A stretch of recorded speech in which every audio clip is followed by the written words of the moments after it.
Oh my god. I was like so late. I was so late. I was so late. I'm here. I'm here. Hi. Hi. Hi Leah. Hi Conqueror. Hi 99th.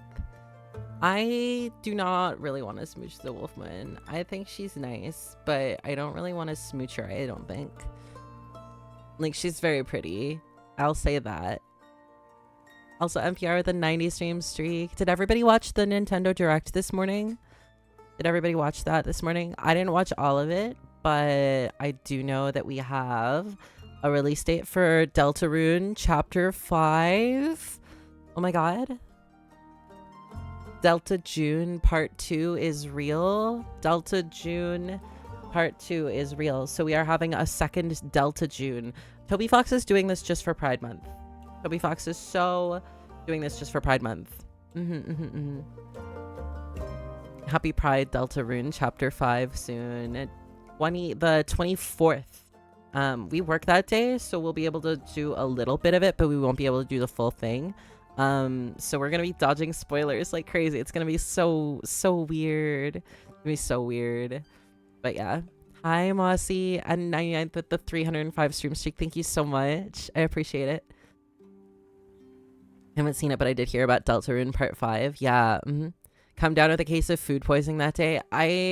Listen, we would if we did not so desperately need the paycheck.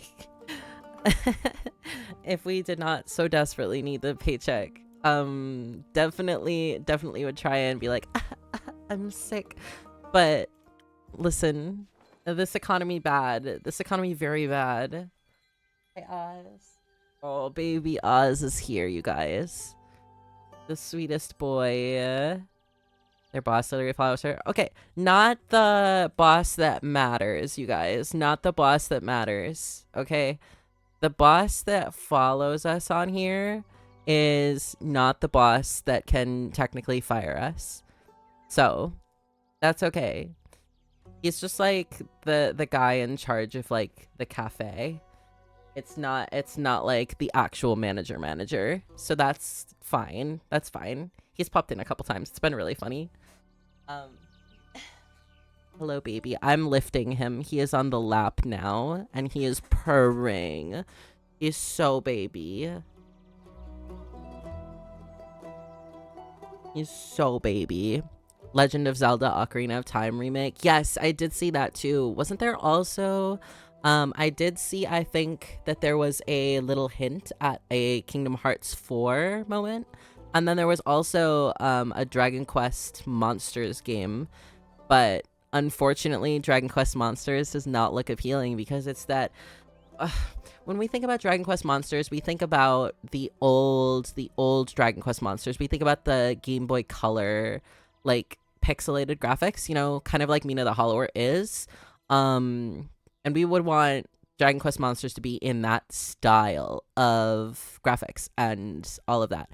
We don't like the new Dragon Warrior monsters, the new Dragon Quest monsters. We don't like the newer, more rounded, like, cartoony graphics that they've gone towards. We really don't like them. They're just not right. You know? They're just not right. We don't like them. We don't like them. They're not good. They're not good. We want pixels. We want silly pixels. Not just a hit Kingdom Hearts 4 video with gameplay, and it's being released at launch with Switch 2. I did not see this. Wait, at launch with Switch 2? What do we mean at launch with Switch 2? Isn't the Switch 2 already out? Isn't the Switch 2 already out? This changes everything. It does. This does. So we have gameplay? Hold on. Hold on. Oh, I've completely botched YouTube. Okay, so Kingdom Hearts 4. We have, where is it? New 2 hours ago. Guys, would you guys be upset if we watched this live on stream right now at this exact second? Would you guys be upset? When it launches on other systems, it'll release on Switch. Oh, mayhaps have to watch. Yeah, no, we do. Hold on, let me Switch to support on launch day. Oh, okay, okay, okay. That makes more sense. That makes more sense. Okay, hold on. Let me adjust some things. Let's not watch it in 360p. That is terrible. Just watch it. Okay, hold on, hold on. Let me do some things. Let me mute Tavern Talk. Let me do this button. And then we'll see how this, we'll see this Kingdom Hearts 4. Are we ready? Are we ready? この世界の構造はとても複雑で、私たちが定義する光と闇を具現化したものは存在しなかった。でもそれ Oh my god. この世界に来たことで That looks so good. 私たちの定義する闇が現れた。Oh my god.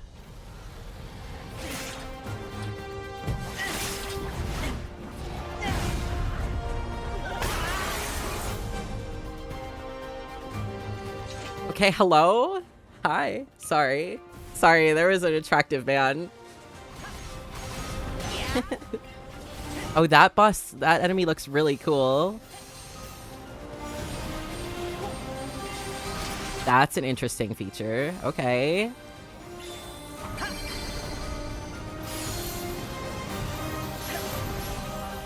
In a normal real life city. I think that's cool. Whoa. That's incredible.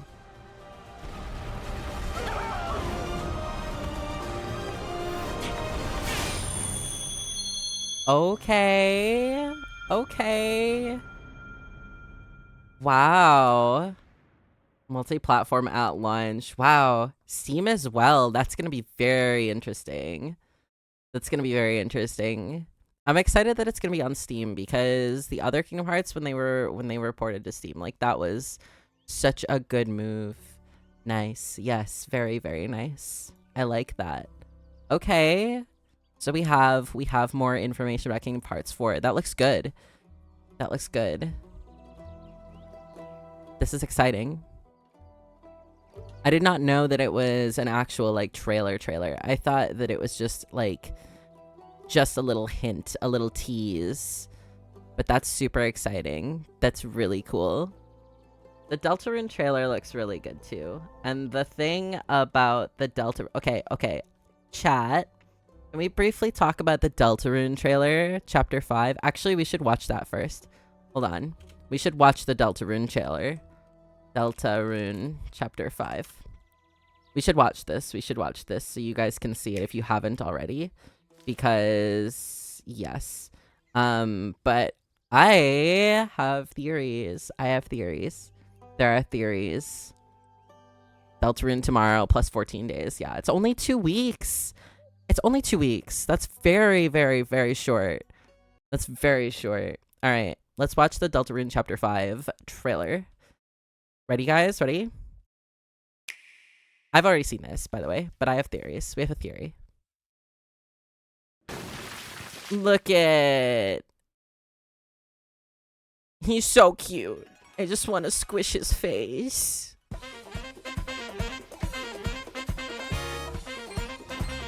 I love whatever creature that is. Plus with Newbert. Tana! I love him. The enemy bloomed. Okay, wait. Here's a theory.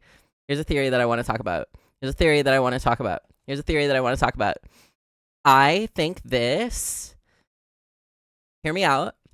I think this is a quill. And I think they're going to use this. And I think this is how they rewrite the prophecy. Take it or leave it. I don't know. I'm just going to throw that out there. I also want to point out this is a Flowey attack. This is a Flowey attack. Chris is alone, right? Okay. And then there's also wait. The enemy bloomed. Guys, this has to take place at least partially in the flower shop. Right? Okay. Those are my theories. That's my thoughts. I'm so excited though. This is gonna be so good. June 24th. It's coming out at 11, like exactly 11 a.m. Eastern time. And that is across the board 11 a.m. Eastern time. So if you're in Central time, it'll release at 11 a.m. Eastern time regardless, which will be, oh God, what's Central time again? That's an hour back. So 10 a.m. If you're on the Pacific coast, it'll be 10, 9, 8 a.m. your time. So I don't know the math for anywhere else. I'm so sorry. But yeah, it looks really, really good. I'm very excited. I'm really excited. Hi, Sijian. Hello. Good fucking theory. Thank you. GMT. Yeah, that one. I don't know what time that would be. 11 a.m. Eastern to GMT. What would it be? 3 p.m. GMT. It says. So that was the Google answer. And we had flowers on his head too. Yeah. So I think it takes place at least partially in the flower shop. And I think that quill, I think they're going to use it to rewrite the prophecy and make it more like everybody, I don't know, better, maybe. Trees from local Doofus Lancer area where we first meet him. True. It does. I don't know. I think we want to replay chapters 3 and 4. I don't know necessarily on stream, but like as a prep for getting back into like what happened. Chapter 4 feels kind of like it was a blur. I'm not gonna lie, like chapter 4 feels very blurry and strange, and I know that was like intentional, but like you know, I don't know. A refresher. Yeah. Anyway, okay, shall we play Tavern Talk now? Shall we actually play Tavern Talk now that we spent 20 minutes? What if they accidentally write Undertale into existence and everything comes full circle? Ooh, they could. I mean, Undertale isn't technically canon in the game. We have Deltarune. It's a different universe. So, ooh, maybe. Perhaps. And then, but wait, then that beginning part with the little Toby Fox dog coming out of the ground with the little flowy animation style. Maybe. That would be full circle. But we also have to remember that there are 2 chapters after this. There's chapter 6 and chapter 7. So there's still more to this story. I don't know. It could go anywhere. It could so go anywhere. Toby Fox, absolute masterclass of storytelling. I'm not gonna lie. Toby Fox is brilliant. He's so smart. He's so good at storytelling. I'm personally also excited to... Wait, you guys, are you ready? I'm personally really excited to see what stupid little off references they do their little shoehorns into. I'm so excited to see what off references they put in chapter 5, because there's been off references in every chapter so far, and Undertale, and Toby Fox isn't subtle about it. And I'm really excited. I hope there's a whale. Giant whale. Oh my god. Wait, you go into a mall and there's a whale. That would be an off reference. Wait, it's actually just a different giant sea creature. Toby Fox is like, no, it's a shark. But you're in a mall and you're in the mall basement. So, you know, off reference anyways. Or it could be a sky shark, because that also would work. Wait, but then if they do that, we would have to go into the library. Perhaps? And Bowl of Petunias. Ooh, true. Mayhaps. Okay, let's play Tavern Talk before we keep going on with this. Oh my gosh. Start day. Let's go. Let's do this. Oh my gosh. It's time to make drinks. Oh my god. They're back. Wow, you're not covered in bite marks anymore. Congratulations on your fast healing. Oh, look at Melly. She's so cute. I love Melly so much. Look at this tiny little creature. I'm obsessed. Look at this idiot. Oh my god. You're watching this while playing the prequel of Tavern Talk. You're geeking out because it's got a page that's just lore. Ooh, very fun. They do the rewriting thing accidentally and do the Chris, where are we meme, and they just enter the off world. That would be so good. Oh my gosh, that would be so funny. Okay. Good morning. Good morning, Melly. Good morning, Blaze. Oh yeah, that's right. We told Melly that his name is Blaze. I forgot. What have you both been up to today? Oh, you know, dilly-dallying and such. I was not dilly-dallying. You're so spicy. He was. It goes well with the brooding. Uh-huh. Sounds like a wonderful morning. Can I offer you both something to drink in these early hours? Yes, please. Can you make me something smart and sparkly? Can do. Smart and sparkly. Okay, okay, okay. I have to go to my recipes. I think that would be a sparkling nebula, yeah? Because that's sparkly too.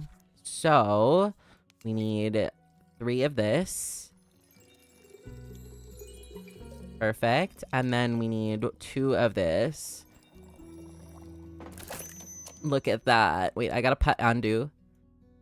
He's gotta put this sign away. Oh, look at him. He's so cute. Okay. We've made a sparkling nebula. There you go, Melly.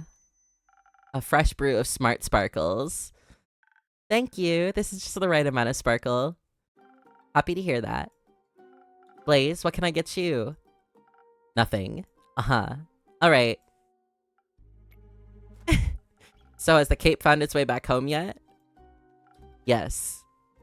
The vampire is thankful, if melancholic. It seems to have awakened memories of old woe. He seemed pretty excited to me. Oh my gosh. Kyle. Guys, I forgot Kyle. He's so silly. Local edgy broodlord and their rainbows and sunshine little sister. 100%. The contrast of these two. Reminds you of anyone? Anyway. He should be. It fits him well. Almost like it was made for him. It was very interesting seeing a vampire in person. His fangs were shorter than I thought they would be. Oh, hydrate. Thank you. I should. I expected them to be the size of a colossal saber-toothed tiger's fangs, but they were much tinier. A common misconception. Where did you find him? At the local Gaia temple. It got split in the middle by a fallen star. Oh no. That sounds morbidly interesting. It was. I overheard some priests say they're thinking about rebuilding the temple around it because it looks kind of cool. Wait, that would be so good. And people like distinct temples. They do. Also, Temple of the Fallen Star. What is this? Caravel? Shaking my head. They do. The vampire was traveling with a really nice dwarf and a holy woman of Cassiopeia. They were asking around to see if the priests knew anything about the star rain. Did they? No. I could have told them that 2 days ago. But while we were sneaking around and listening in, we overheard the strangest conversation. Turns out, Alethea, that's the cleric's name, found out that one of the priests was actually a wobbling ooze in disguise. Scandalous. I know, right? But in the end, it was all okay. The others forgave him and he promised to try and become a real priest. Oh. Apparently he really loves the humidity in the temple. Oh, wait, that's cute. They all hugged and everything. It was very sweet. I was really happy we could see that from the shadows. We? Me and the mysterious and quiet Blaze. He's my new associate. I'm no such thing. It's great to see you two working together so closely. You make a great duo. We are not a duo. Thank you. How did you find the right moment to give Kyle his cape between all of those heightened emotions? We didn't. She got caught. Oh, I thought one of the pillars would be big enough to hide behind, but it wasn't. It wasn't a pillar. It was a tall vase. Is that kind of an Undertale reference? When they hide behind, what's it called? When you hide behind, oh my gosh, what is it called? The lamp in the very beginning when Sans is like, go hide behind that suspiciously shaped lamp. I think so. I wasn't expecting to meet a vampire and them being so extremely manic. I didn't know they could do that. Yeah, no, Kyle is he's so great. Love everything he says being blatantly ignored. I felt very well hidden when Alethea suddenly asked me if I wanted to stop hiding now. She was paying a lot of attention. I think she noticed me from the very beginning. That's some crazy, crazy rolls. So either Melly rolled really low for stealth, or Alethea rolled really, really well for perception. She's so cool and smart. Alethea is really cool and smart. Alethea is... Where is she? Look at her. I love Alethea. I love Alethea so much. Look at her. Look at her. Gorgeous. Anyway. Did you ask her about her investigation? I did, but she said it was too early to share any insights. Even when I kept asking, she wouldn't budge. So I asked Master Smith Frostgrip to tell me more about the temple's architecture instead. Did you know that its altar was built from a 1,000-year-old oak? I didn't. That's fascinating. It is. She also told me I have to work on my stealth, that being small isn't going to be enough. I think she knows from experience. Better not to tell her that. Better not. So, are you going to work on it? Yes. Blaze is going to show me the ropes. Is he now? Have to. She'll get herself killed otherwise. Oh, he likes her. That's cute. That's a very dramatic way to look at things. Knowing Melly, she was probably talking the entire time like a doofus. Oh, absolutely. She was 100% just yapping away. But also very nice of you. So, would you say your investigation was a success? Kind of. We got to see how clueless the other investigators are and returned the cape to Mr. Vampire. But we didn't find out anything new about the stars. And I didn't even get to see any monsters. I was hoping maybe some would have fallen from the astral sea and I could have studied them. A dangerous, if very exciting dream. Mostly a foolish one. You think so? Have you met monsters before? What kinds? Do you have favorites? What were the first ones you ever met? Did they try to eat you or be your friend? Of course I've encountered monsters before. They've been a part of my life for many years. The shadows are full of them. That dramatic, like, oh my gosh, he's so dramatic. Really? That's scary. Of course it is. So the first monsters you ever saw were shadow monsters? No, they were much worse than that. Oh, the suspense. What is it? Can I have a drink after all? The words aren't flowing easily. Of course, same as last time. Oh, yes. Let's see if I can find something sweetly charismatic. We're doing another spoken heart. Yeah.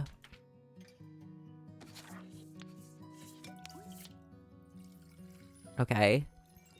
Well, we give you this. Ooh. I need one more of those, actually. And then one of these. Perfect. Speak your truth, Blaze. A drink. Just for you. Thanks. How is it? Fine. That means it's perfect.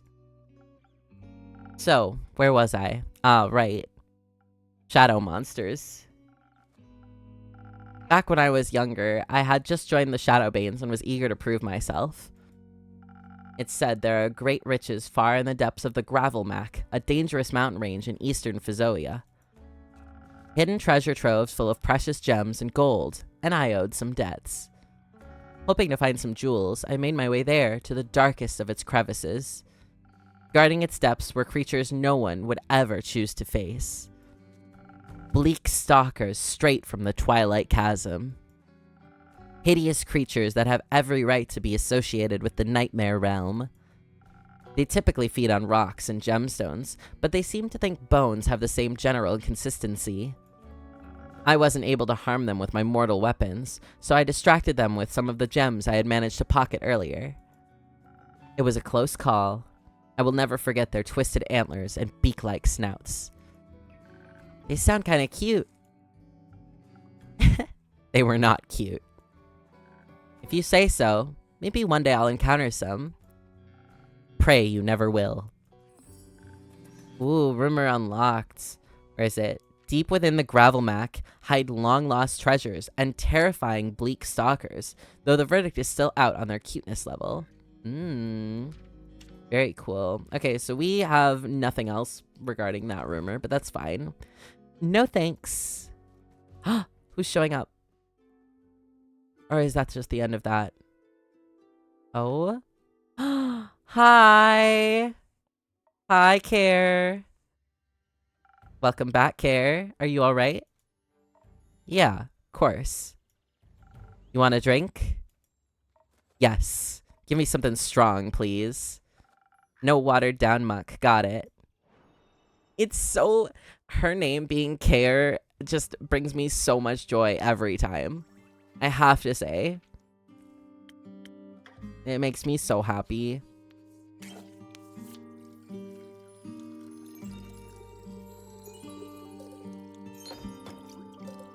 And I know it's Carolyn, but still, she lets us call her Care, and it makes me so happy.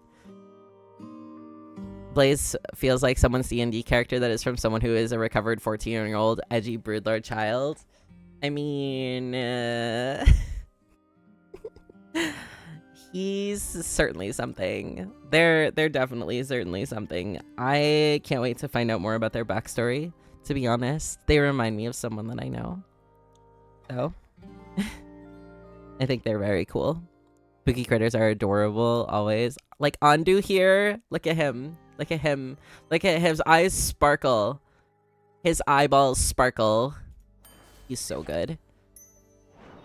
He's too good. Here you go, Care. Strong with 0 water. Just how you like it. Thanks. Needed that. You're welcome. Say, Innkeep, you got room in your neat little book full of recipes for one more drink? Are we learning another drink? Sure, got one for me? You bet. It's what my baba used to drink back in the day. My adventure reminded me of it. Ooh, Sailor's Courage. Wait, that's such a cool drink. That's a cool drink for sure. Awesome. Very cool. Thank you, Care. Why are you so sad? Ain't sad. Oh my gosh. Chrissy, thank you for the 100 stream streak. Care, beloved, right? Makes me think of pirates. Sobs. Anyway. But you look sad, and you sound sad, and the innkeeper looks worried. Probably because you're sad. Yeah. I am worried. Don't be. Too late. Like I said, I ain't sad. Not really. More... I'm not sure. My chest feels tight and I feel lightheaded. Maybe I'm dying. Those are all side effects of being sad. Her face is the shocked Pikachu emoji. Did the cup have abs? It did. It did. Who are you anyway? I'm Melly, the world's greatest detective. I'm Carolyn. Who's that punk next to you? That's my sneaky assistant. You got a name? Uh-oh. He says his name is Malachite. Ah. So, I would like to detect why you're sad. Likewise. Oh. Does it have to do with that wyvern chimera whose saliva you were hunting for? You met a chimera? A wyvern chimera, yeah. That's so cool. Why? How? You're alive. Sure am. You remember that forgetful vampire, Melly? Of course. He put out a quest for chimera saliva. He thinks it may be able to produce a sunscreen strong enough for him to walk in the daylight once more. Carolyn was brave enough to pick up his quest. Whoa, that's amazing. How would you even get the saliva of a guardian? By killing it. Oh. Would you like to tell us what happened? Is that really necessary? I think it might be good for you. Wow, talk about your feelings, Care. Oh my god. Talk about your feelings with me. And very interesting for us. True and real. I do want to hear this story. You don't really want to disappoint Melly, do you? Oh.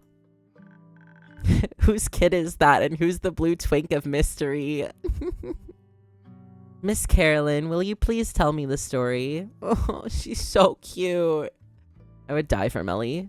I would die for Melly. She's so adorable. Fine. Thank you. I didn't mean to kill it. Seems like an extraordinarily blasphemous thing to do. For someone non-religious, you concern yourself an awful lot with it.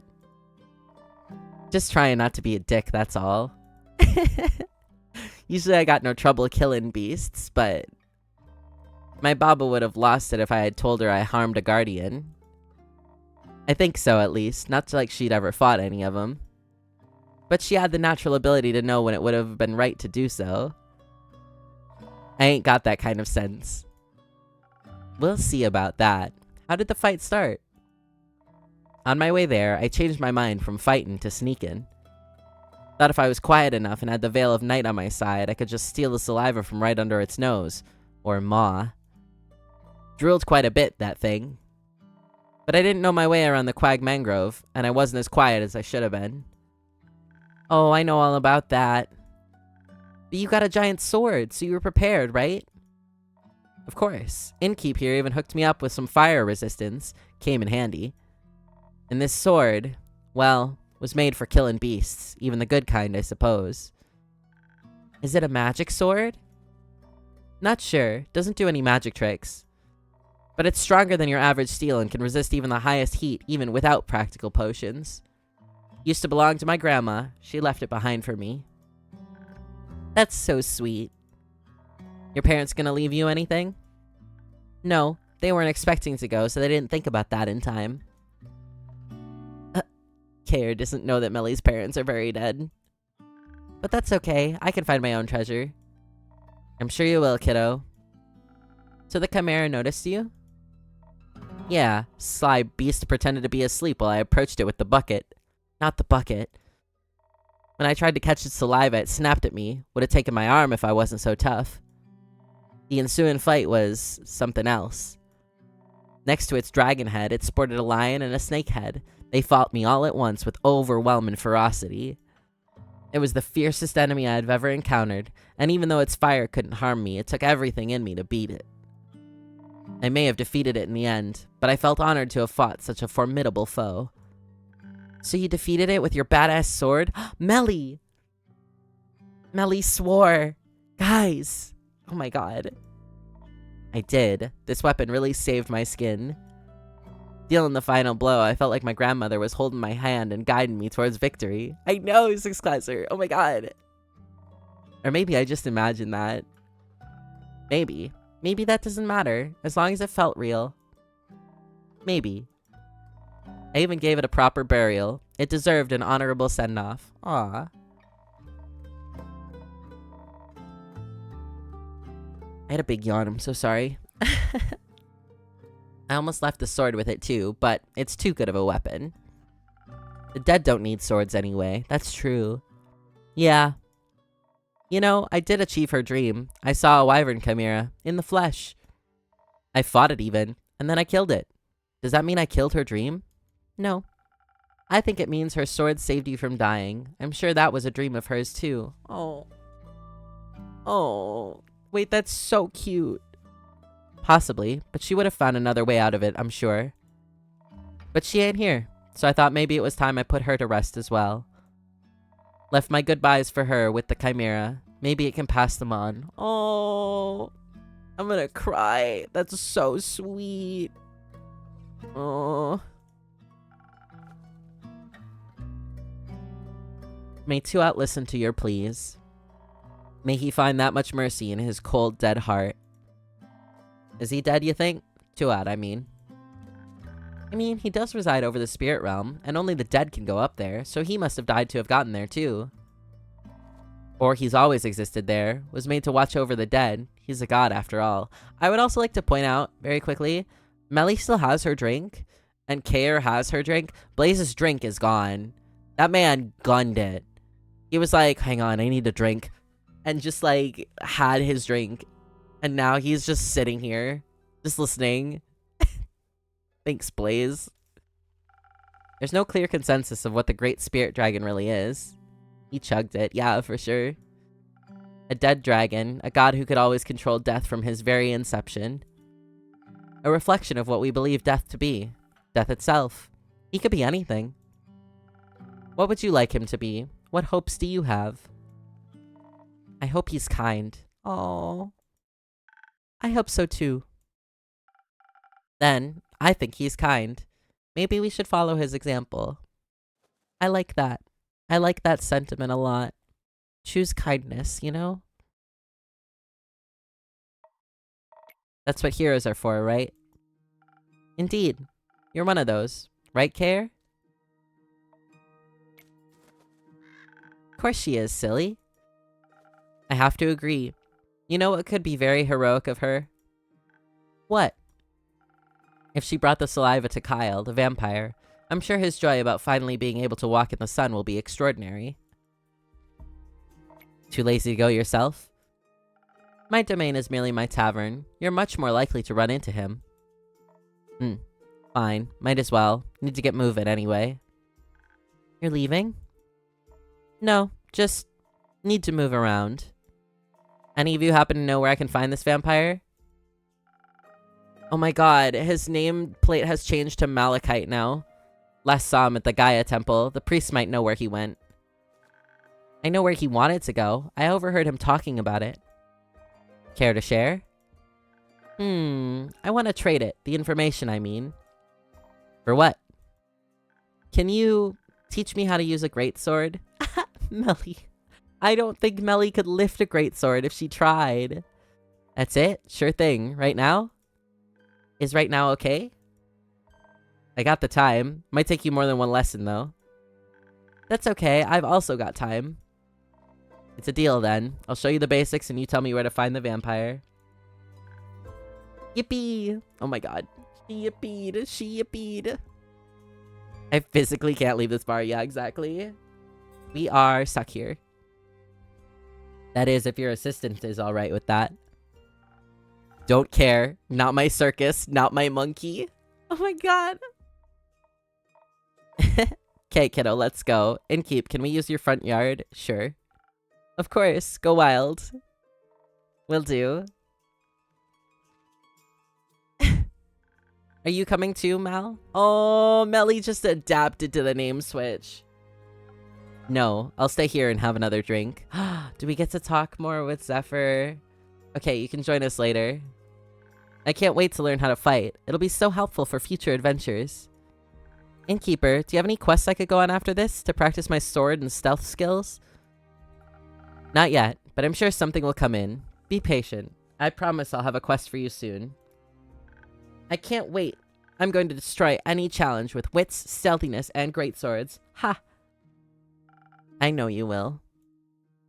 But first I gotta practice. See you later. There she goes. Are you gonna drop the nameplate? I like her ambition. I like her naivety. Oh. Some would call it optimism. A waste of time. Delusions get you nowhere. I beg to differ. You would know. Ooh.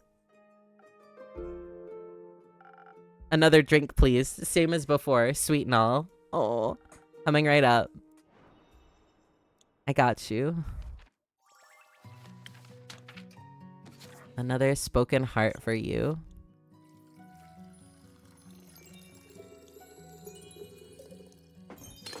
This poor boy. Coming right up.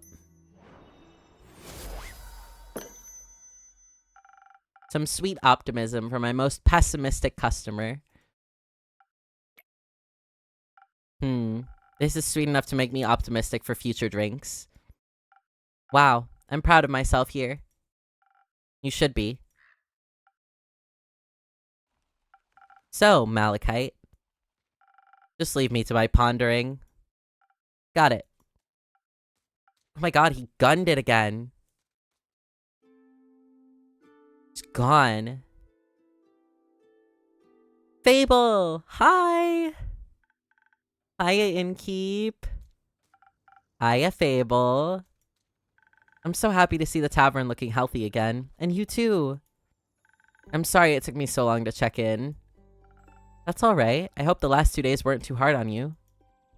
No, not at all. I was just very busy. A bunch of the Ashen Grove's trees got knocked over, and I spent a lot of time rescuing and leading group therapy sessions with the local wildlife. Oh. Speaking of Walking Sunshine characters, I know, Fable's so sweet. You know the one move in Monster Hunter where you can spin around with a hammer? Imagining Melly just does that with a big sword.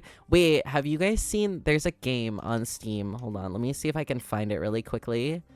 What's it called? Is it Dino Blade? Yes, it is. Oh my god, this is so stupid, you guys. This is the stupidest thing. But there's a game on Steam. And like, guys, you're just you're a dinosaur. Look at this. It's just ridiculous. This is I kind of think that we should get it because I think it would be really stupid.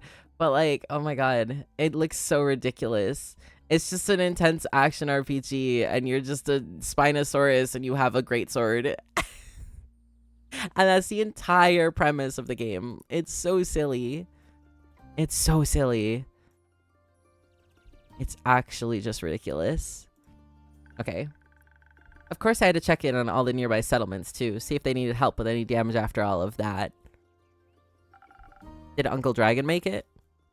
Yes, the werewolf settlement took a bit of a hit, but everyone made it out okay. Mr. Dragon was making emergency soup when I arrived. I think he's a stress cooker. Oh.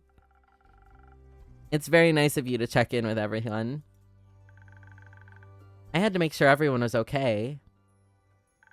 I used up a lot of my healing salves, but that's what they're there for.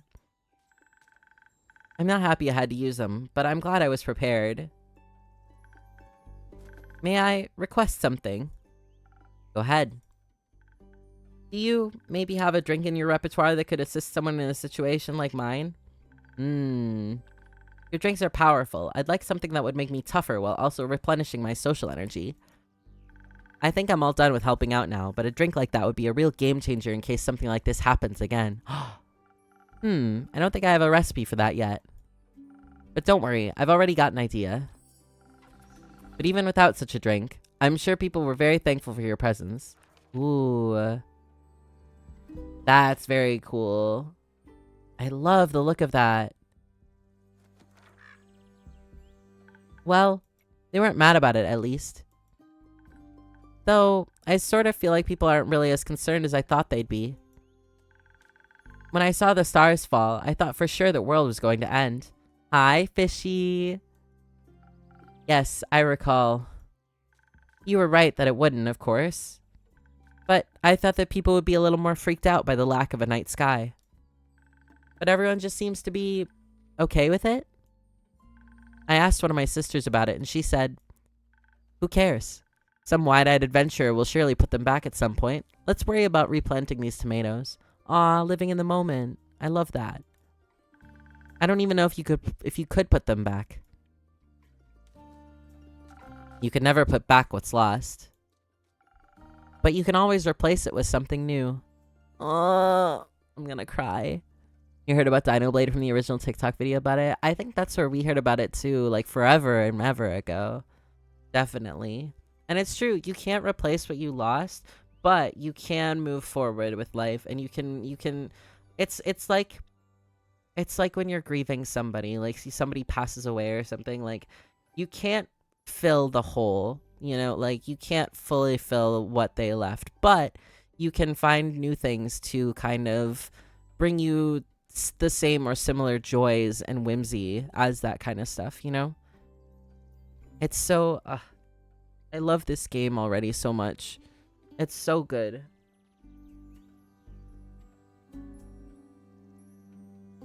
It's very therapy, you know? Like, this game feels like therapy sessions in its own way. And I kind of love that. I kind of love that. I don't know if that makes any sense. I'm not sure that you can replace the stars, or if you should approach loss that way. It's not about replacing, it's about finding some way to move forward, you know? Hi, Ruby. Happy Pride. Happy Pride to you as well. It's all a matter of perspective. I wouldn't mind a bunch of trees up in the night sky for a change. Right. But it still would be much nicer if some things would just stay the same. Change is inevitable, though. They never do.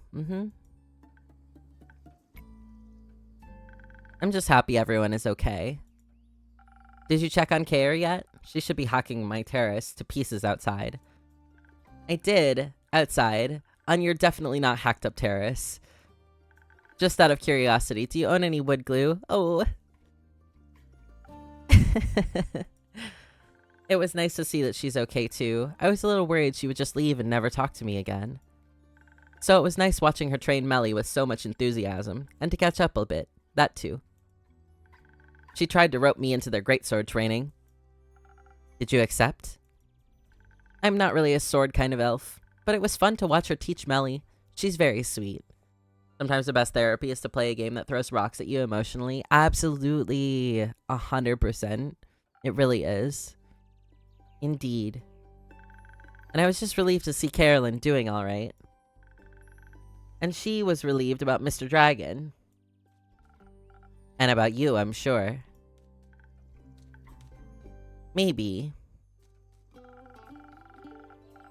To celebrate our well-being despite the absurdity of this world, how about a drink? I would love a drink. Can I try out that new one I requested? 1,000 Winds, was it? Ooh. In case I run into more people in need of help on the way back. I'm sure I'll find just the right thing. Okay, so we get to make this new one. So it is 3 of these. And then 2 of these. Oh, wait, is it 2? Wait, we need something that... Oh, okay. Hold up. This has a special thing. Okay, hold up. Undo, you need to drink this. Hold on. Give me a second. I think I need to add something to this. I think if we put the feather in it, right? And then we do 2 of these. Yeah. And then we put this. There we go. Okay. I knew I needed something more. I was like, there needs to be something else in here. Wonder if there's a different way to make it. I don't think so. Okay. That's fine. Nice to be getting back to watching and listening to streams again. Yeah. I'm so glad. A breezy drink inspired by you and your kindness. Oh. Thank you. Your drinks are still the highlight of my day. They make the best drinks, right? They're okay. Okay, Malachite. Really? Do you actually think that? Or is this the thing where you just don't want to be nice? People seem to do that a lot for some reason. Ooh. They taste good. As good as things can taste when you're, me. Well said. Thank you. By the way, I completely forgot to introduce myself. I'm Fable. I'm an elf. And a ranger. And I come here a lot. They are also an incredibly courageous and capable hero. That's not true. Not yet. I'm working on it. Being a hero, I mean. Why? Because I dream of adventure and all the wonderfully exciting things it can bring. And I want to help people. It has been so busy. It's just all of the time. Everything is busy, Ruby. Totally get that. We definitely understand. Why? Why not? I'm Malachite. Oh, you're Mal. I mean Malachite, obviously. Millie just talked about a Mal. She said they, or I guess you, are very cool and her new friend. She sounded very happy about it. Hope that this is just gonna be a running bit where his name keeps changing. I do too. We're not friends. She just won't leave me alone. Oh, okay. Then why do you spend time with her if you don't like her? That sounds really mean. She keeps following me. And you take her along? Not by choice. I don't know you well enough to judge the truth behind all this. But I think you should be honest, with her and with yourself. Ooh. Honesty goes a long way. I also believe that thing in Zoford could be fixed with honesty as well. You mean the missing familiar? I heard several familiars are missing, actually. And I believe with so many mages and familiars present, someone is bound to know something. But maybe they're just scared to face possible consequences for their honesty. Ooh. There are a lot of people in Zoford. Someone is bound to know something about the missing familiars. What are they hiding? Ooh, okay. So we have those. I don't think we have anything else, but those two definitely go together. Sounds like Zoford is going through an eventful time. Thank you for letting me know. I'll keep an eye or two out for future developments. Zoford isn't very far from here, is it? Not too far. It's in eastern Fazoa, and is, to my knowledge, the biggest harbor town the Republic has to offer. I can only recommend its many summer festivals. Very pretty fireworks. Why? Does it sound like something up your alley? No, not mine, but... Melina is seeking her first quest. Maybe this could be something for her. She needs to practice her skills outside of risk-free theory. Good idea. I'll see if I can reserve it for her. Sorry for asking, but first quest? I thought Melly just turned 10. Isn't that a bit young for quests? Trying to convince the edgelord with a heart of gold to open up is going to be a trial of patience. Oh, absolutely. I definitely also know this. But it does work. It does work. In the end, in a while. You just have to be patient, and you have to be kind, and you have to continue to just, you know, you have to be there for them. They do open up. They really do. And when they do, it's kind of beautiful. I won't lie. I was a similar age when I ventured on my first quest. The one with the horrifying nightmare creatures? Yes. Oh, that's sad. No, that's cool. Okay, edgelord. No, I think that's a little sad. Children shouldn't have to face such danger that early. Why not? It's always there. Might as well confront them with it while they're young so they can accept its existence in their lives. Malachite, that's called trauma. That's an insane thing to say. Just because the world can be horrible doesn't mean we should confront children with that fact as early as we can. Yeah? It's already bad enough that us grown-ups have to deal with it so much. Why should they just accept it if we can make the world a better place for them instead? Yeah! Oh, I love Fable. They're so good. They're so good. I mean, when you were on a quest with, and I quote, horrifying nightmare creatures, weren't you scared? Wouldn't you have preferred not to be alone? It builds character. It builds trauma. This is how people get personality disorders. A character that thinks we should put other kids in miserable situations sure did a lot of good for you there. Weren't your parents worried to death about you? You got enough rumors to make a quest yet, Innkeeper? Not yet. Give me another day. People are so busy talking about or ignoring all that star debris, they're losing sight of the important things. Like feeding me new information. Is that very nutritious for you? No, but it's fun. In that case, the fun I can provide in a day is running out. Unfortunately, the horrors of this world do not stop chasing me, nor anyone else. I shall take my leave. Okay. Bye. Good luck. See you around. With less horrors, I hope. And there he goes. Now I'm worried. About Malachite or Melly? Both. Are you really going to send her on that quest? If she wants to go, but I don't think you have to worry about it that much. Zoford is a beautiful city with a very low crime rate. I think she can handle a couple of rowdy familiars. And I doubt she'd be going alone. I hope not. There's little worse than being alone when you're scared. Very true. Are you scared of anything? Bad Yelp reviews. I don't think you have to be scared of that. You make the best drinks in all of Asteria. I think as long as you like my drinks, I'll be okay. You've got my 5 stars in the bag. I would ask what you're afraid of, but the answer would be everything. Is it? Yes, but I'm working on not letting my fear stop me. I might not be able to avoid feeling afraid, but I can always just do things when scared. Yes, do it scared. Oh my god, so good. Rather than not at all, maybe. That is still a terrifying thought. How do you handle situations you're afraid of? I used to have a terrible habit of just walking away from the things that scared me, but with the right people by your side, staying becomes less of a crushing weight on your shoulders. You realize that even if things aren't perfectly comfortable, they're still worth experiencing. That sounds lovely. I've never seen friends of yours around the tavern before. Maybe you should invite them over sometime.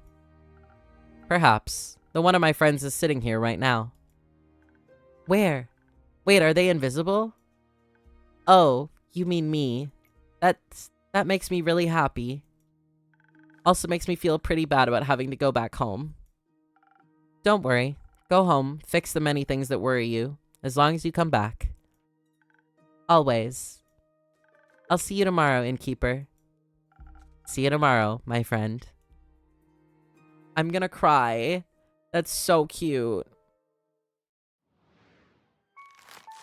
Alright, feeding Andu. Good night, good night. Oh. I am obsessed. This game is so cute. And it has so many really, really good messages as well. They have so many, there's so many good messages already in this game. I'm loving it. Alright, New Horizons.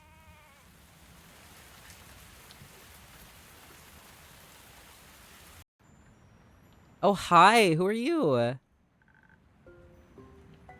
I'm sorry. Good mythical morning? Hello? It's well past noon. It's still morning somewhere. That is true. Plus, a wizard doesn't care about things like time. Time's not only relative, but also flexible. Like a gummy worm. What? One time, I've actually tried breaking through the time-space continuum using a loophole through the primordial vortex. And? Did it work? No. But almost. I would have needed a drip of primordial sea to enhance the curvature, and that should have done it. But no access to the primordial sea. Bummer. I heard that's not very easy to get. Practically it is. Practically? It's like theoretically, but in practice. Yep. Practicality in theory. Duh. Ah, that makes sense. I get it. You do? Of course I do. Interesting and suspicious. Are you mayhaps also a person of magic? I don't know what you're talking about. Well, I do make magical drinks. Enchanted mixology. That indeed is a niche. Say, innkeeper, did something you make ever explode? Occasionally. Heck yeah, welcome to the club. I think I blow something up at least once or twice a week. I'm Hex, by the way. Nice to meet you, Hex. Nice to meet you too. Just innkeeper for now. Alright, well then, innkeeper, how about a super wheezy breezy drink for me? Any flavors you might fancy? Maybe something, something that'll make me focus more and perhaps help me to better understand the primordial vortex. Gotcha. Alright, Hex. Something to make you focus more. Something brainy. Definitely Sparkling Nebula then. Okay, got it.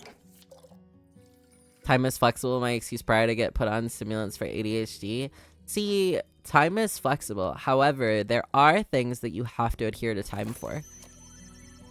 That is just simply true. I love that Andu just fully like goes sparkle mode when you make the Sparkle Nebula. It's so cute. It's so cute.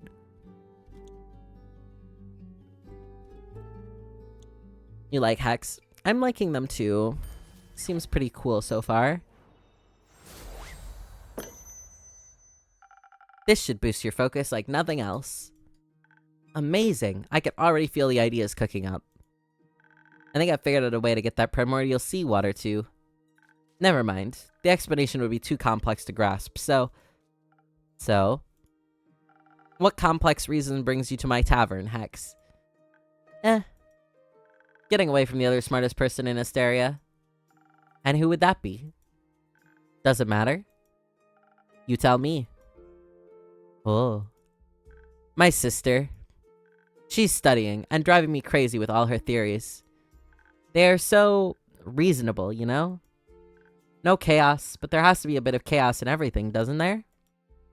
I wonder how she gets through life with so much structure.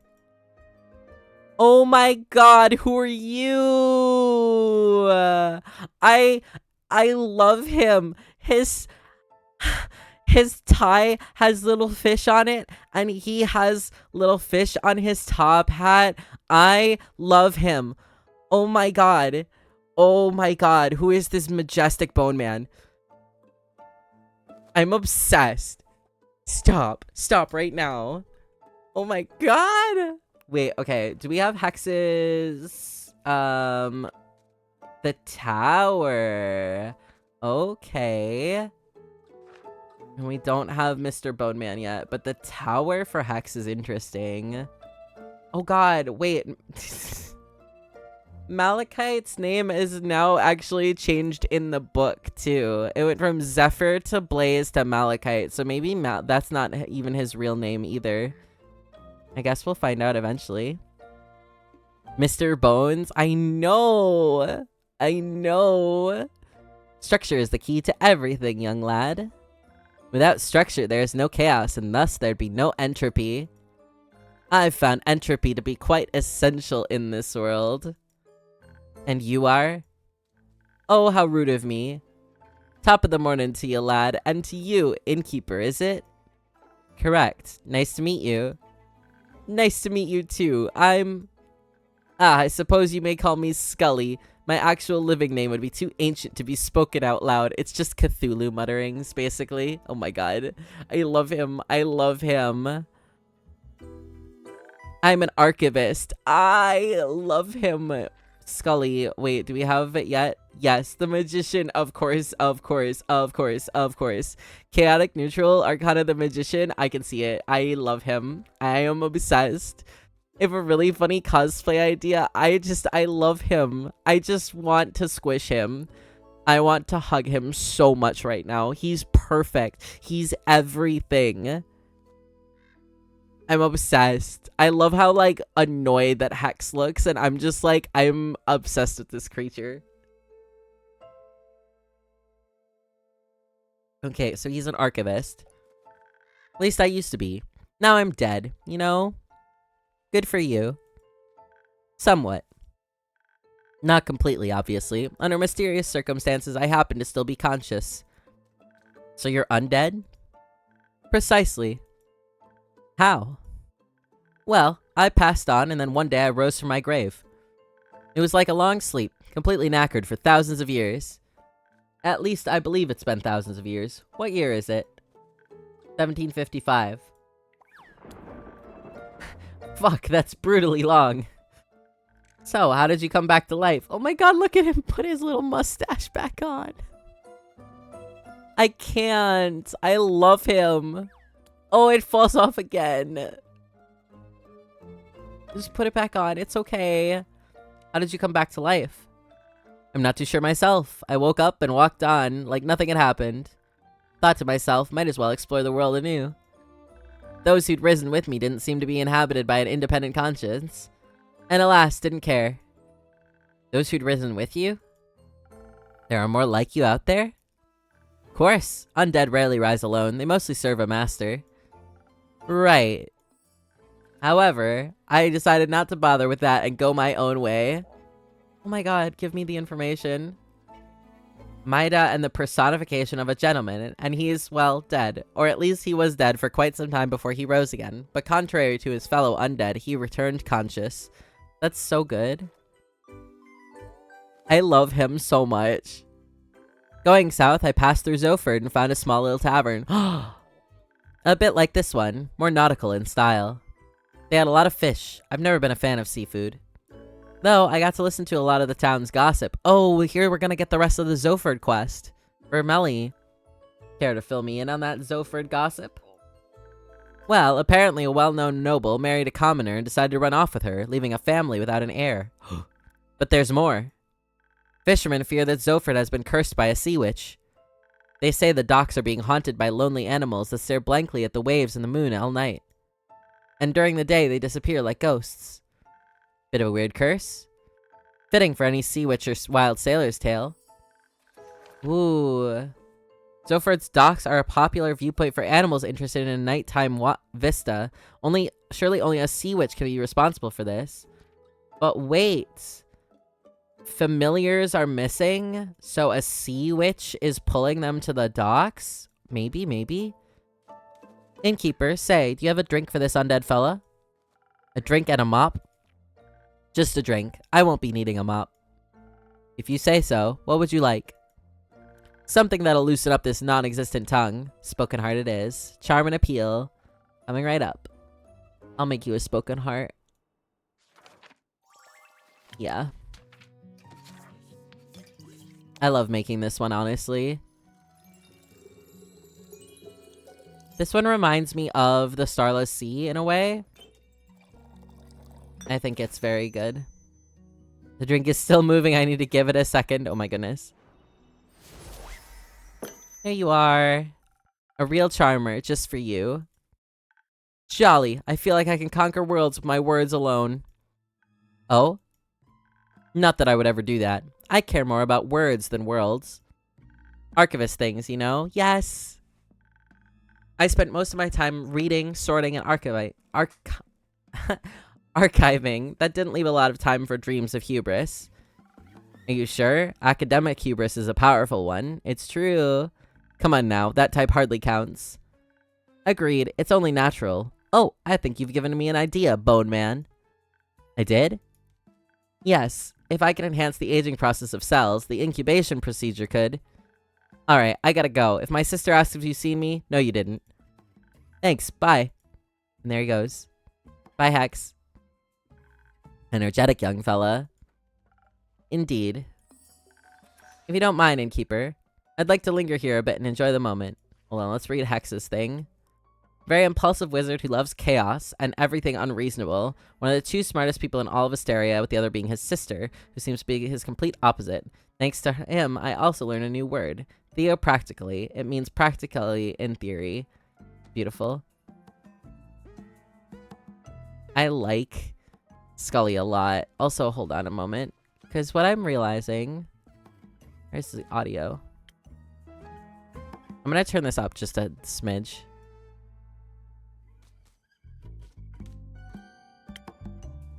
Right about there, I think. Yeah, there we go. Music was a little bit quiet. Here we go. Linger here a bit and enjoy the moment. Of course. By all means.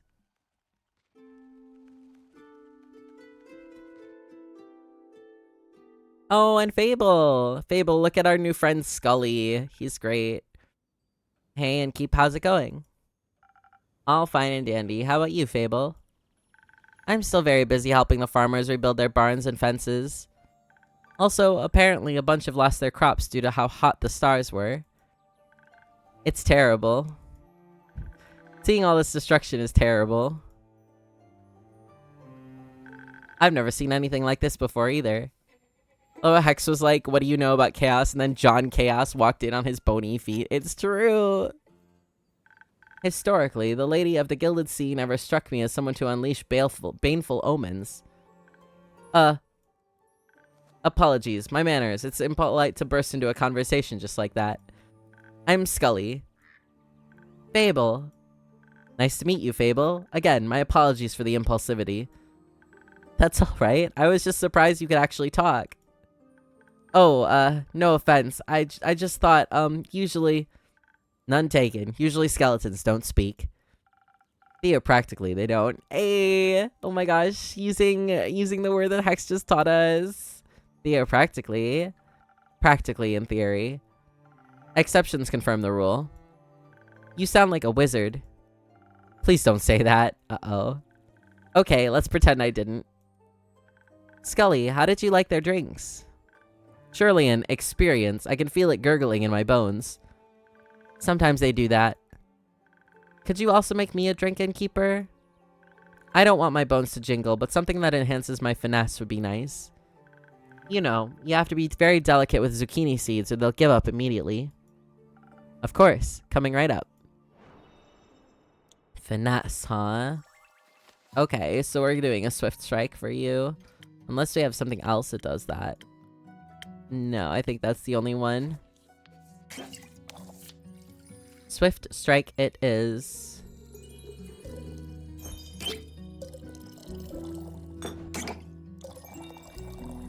Oh, that's such a pretty color. The color combination of that one is gorgeous. I hope this tastes refined enough. This is perfect. You know just what I need, innkeeper. You're a regular. I don't know what I'd do without your tavern. Plant zucchini? Probably. So, do you think your farm work will be done soon? Oh, I hope so. Not that I don't like helping them out, I do, but I think the sooner everyone can get back to a normal life, the better. Do you perhaps need a hand? I happen to have two. And I might know a thing or two about crops and fences. Sure, I could use some help carrying a few things over to Tregorin. My treehouse is just around the corner. Splendid. Sounds like a quite useful endeavor. I'll gladly indulge. I love him. I love Scully so much. He's so gentlemanly. I love him. He's so cute. Thank you.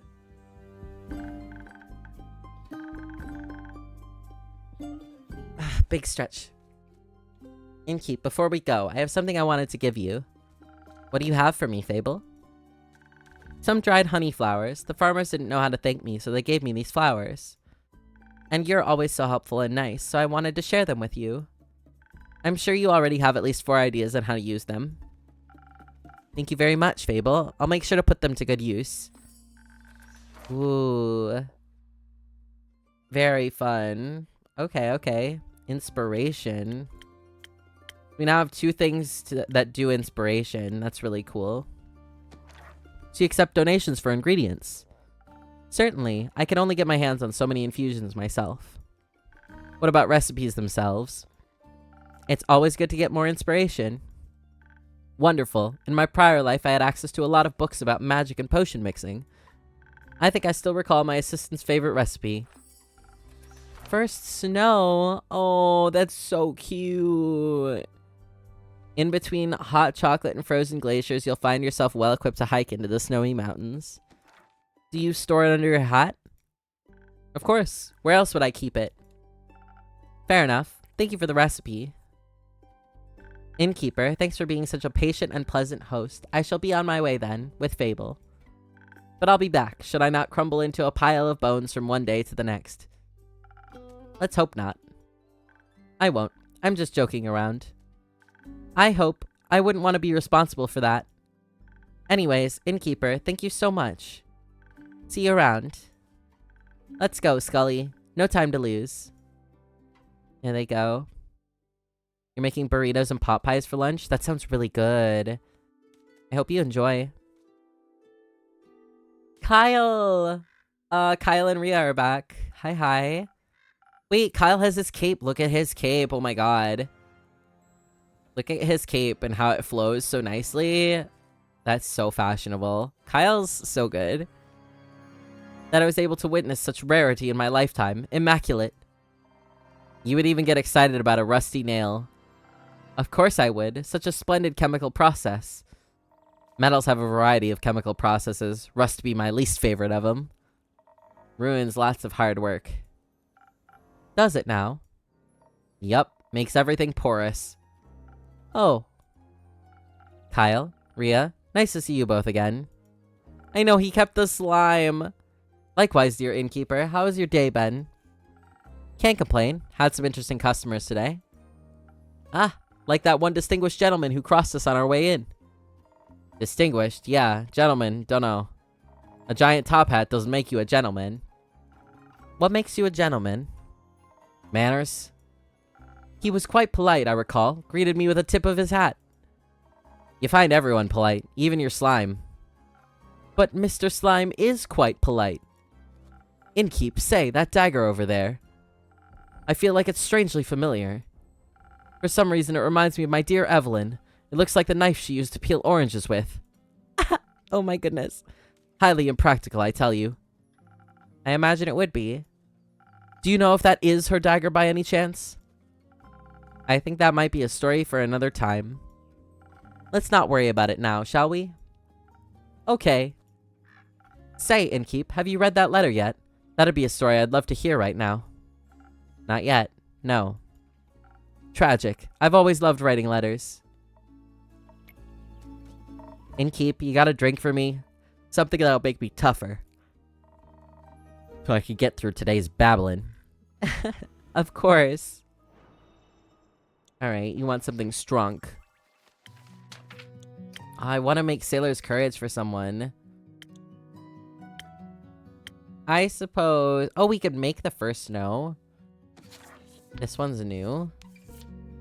Okay, so we need something that is going to... This'll work, I think. And then we need 3 of these. And then 1 of these. And I think, yeah, there it is. The first snow.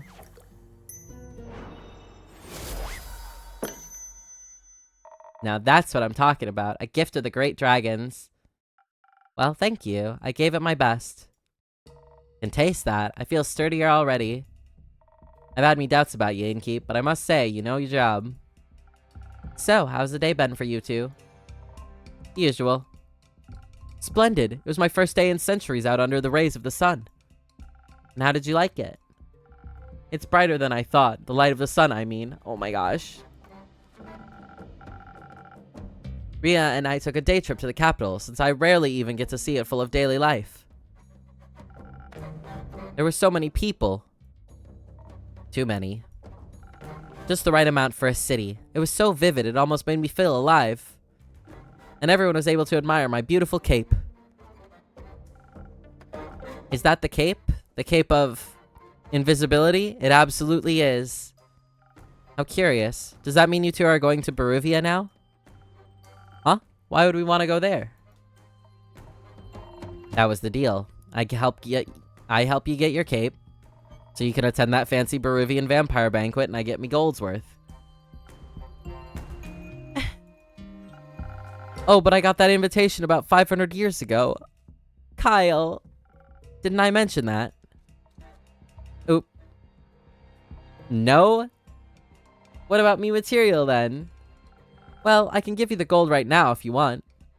Can you accompany me a while longer though? Fine. Oh, wonderful. Every second I spend with you brings me tremendous joy. What a great day to be a vampire. I've got my cape back. I can walk under the sun like mortals do. Say, innkeeper, what if you thought of a new drink? One that would taste just as incredible as the gentle and welcoming beams of sunlight feel on your skin. That's kind of a vague description, but I think I might have something in mind already. Ooh, that's really pretty. Oh, I like that. Wonderful. I wonder if my dear Evelyn would desire to walk in sunlight as well. She is a little dead. Do you know how she's doing? Do you think I could pay her a visit? You shouldn't. I should. The air smells like reconciliation. Didn't the rogue tell you what happened? You mean the young Echo? Well, he said he had retrieved my cape. I'm sorry, Kyle. Pardon me, but what exactly do you mean? Countess Evelyn didn't want to give up the cape without a fight. She didn't make it. Ah. Oh, Kyle. Say it ain't so, Innkeep. Unfortunately, it is. My dear Evelyn, gone? From all vampires to walk Gaia, I'd always assumed she'd walk the longest. I suppose death catches up with everyone eventually. Did she put up a good fight at least? The best I've heard of in a while. Oh, that's how I remember her. I hope Tuat holds her soul dearly. You have souls? Of course we do. Ah. I wish we could have at least danced one more time before wrote her final line. But alas, fate is cruel, especially to those who aim to live forever. A fate we rarely choose ourselves. Oh, how shall I ever recover from this? I love Kyle. Maybe a drink could help for now? Oh, would you do that? A drink for me. Wait, we unlocked information about him? The curse of being a vampire is outliving pretty much anyone you'll ever meet, so it's not surprising that Kyle seems to fight with abandonment issues. He has seen a few people die of old age, after all. Nonetheless, he is still very attentive to others, perhaps to cherish the time he has left with them. Oh, wait, that's so cute. Thank you, Kyle. Of course. Something strong, please, dear innkeeper, so that my heart may stop aching soon. You want strength, I believe that's just Southern Baller. Oh, we can do the Sailor's Courage one. Wait, let's do Sailor's Courage for Kyle. Let's give Kyle this lovely Sailor's Courage one.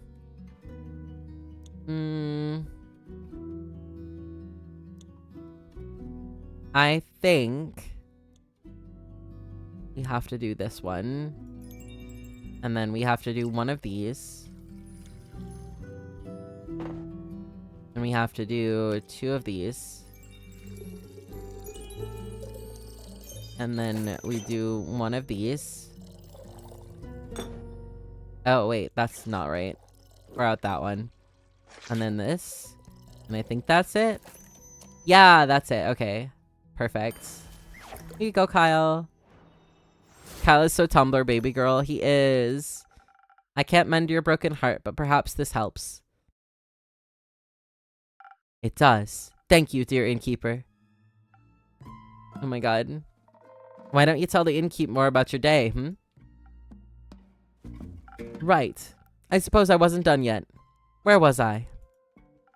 Your trip to the capital. Busy streets bustling with people. Roots.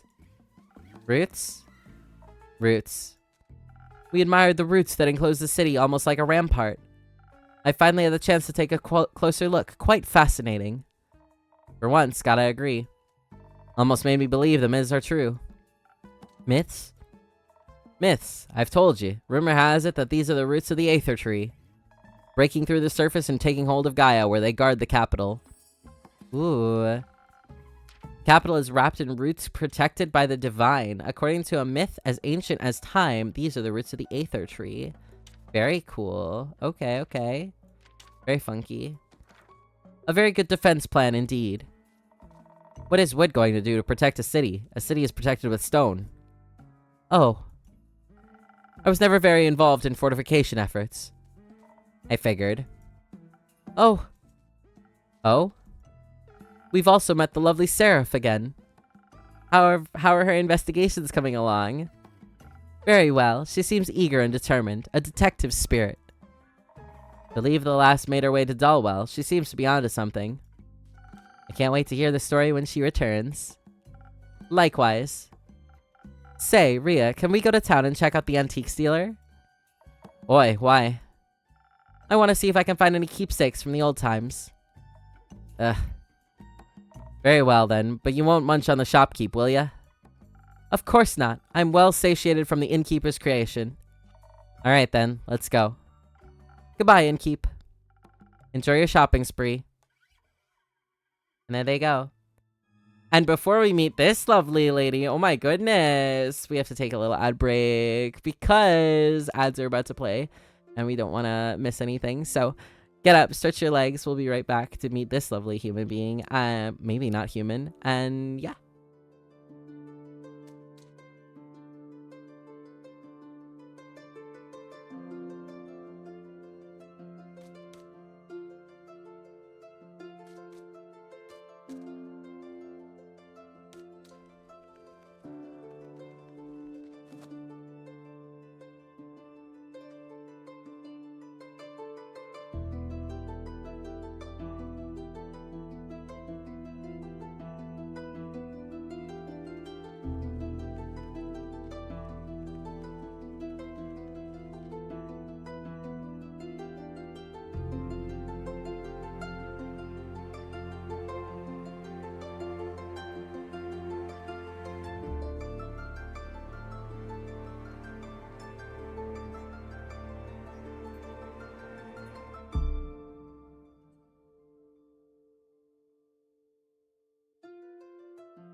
Okay, ads are done. We are back, which means, guys, we get to meet this one.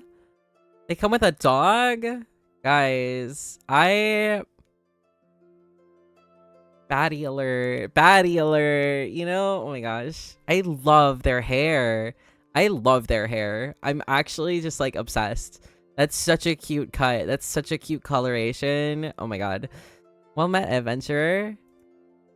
Do my eyes deceive me? Minthy in the flesh? Hello, darling innkeeper. Okay, so we know this person already. It's good to see you again.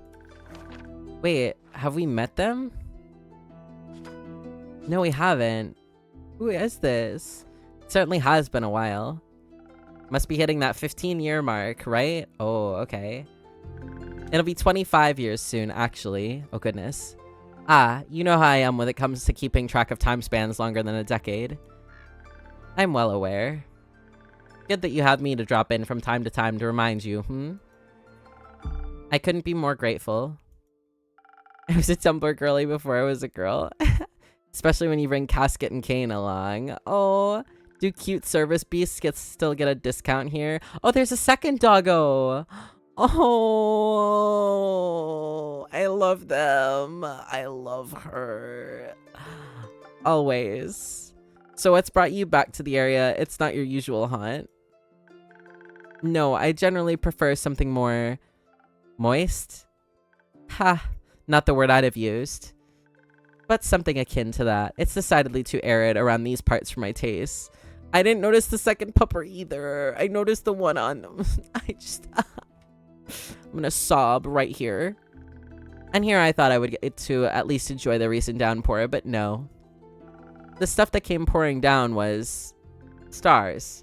That's one way to put it. Destructive is another, and possibly more accurate. But I'm glad to see that your tavern hasn't suffered the same fate as many of the streets and buildings I saw on the way here. Admittedly, the journey was already quite challenging to navigate with my wheelchair before, though the scenery has always been worth the struggle. But now, I'm afraid it wasn't possible to take in much enjoyment from the passing landscape. Game, please let us pet these dogs. I know, I want to pet the doggos. Not when I had to pay so much attention and not endanger myself and my sweet service beast. You've told me of your struggles with traveling before. I'm sorry to hear that recent events have made it worse. Oh, well, we're here now, aren't we? And I do have to say, using the primordial vortex as a way to skip your veranda's stairs is a marvelous accessibility touch. Quite the impressive work, my friend. I'm glad to hear that my little spells are doing their job. I hope the cities will put similar care into rebuilding the streets. Flatter cobblestones would do wonders for many people like me. But believe it or not, I didn't come all this way to talk about the development of inclusivity in urban infrastructure. I love that. I love that. No, really? Shocking, right? I'm here on the hunt, one would say. Hi, Millie. Thank you for the 43 months. You love this game? This is our first time playing it. I'm having such a good time. I'm actually having such a good time. It's so fun and it's so cute. And all the characters are so good. Also, Minthy's a baddie. Hello? Oh my gosh. Fable's such a sweetheart. Fable is so, so kind and so sweet. I agree. I agree. Oh my god, we just met Scully. I'm obsessed with him. I need so much more. And I'm obsessed. Scully is great. Scully is my skeleton man. I love him. I'm obsessed. He's so hi, you know. It's fine. It's fine. I'm here on the hunt, one could say. Okay, Mithy. Okay. What do you have your eyes on? Protection pearls. I've heard a few hushed whispers in my library. Folks say the pearls appear in the Lonesome Lagoon this time of year. Ah, those again. Tuck's hair behind here. Hey. Good hunting then. Thank you. Though, while the pearls might be my main objective, I haven't decided to come to town with only a singular purpose. Hex needs Adderall immediately and also got upstaged by Mr. Boneman. Oh, he did. He so did. I need to ask you for something, innkeeper. A good drink? No, my manuscript, darling. I believe 25 years should have been enough time to proofread it, yes? About that. I definitely didn't. Of course. I finished devouring the manuscript almost as soon as you gave it to me. Okay. It just took me a while to recall doing so, you see.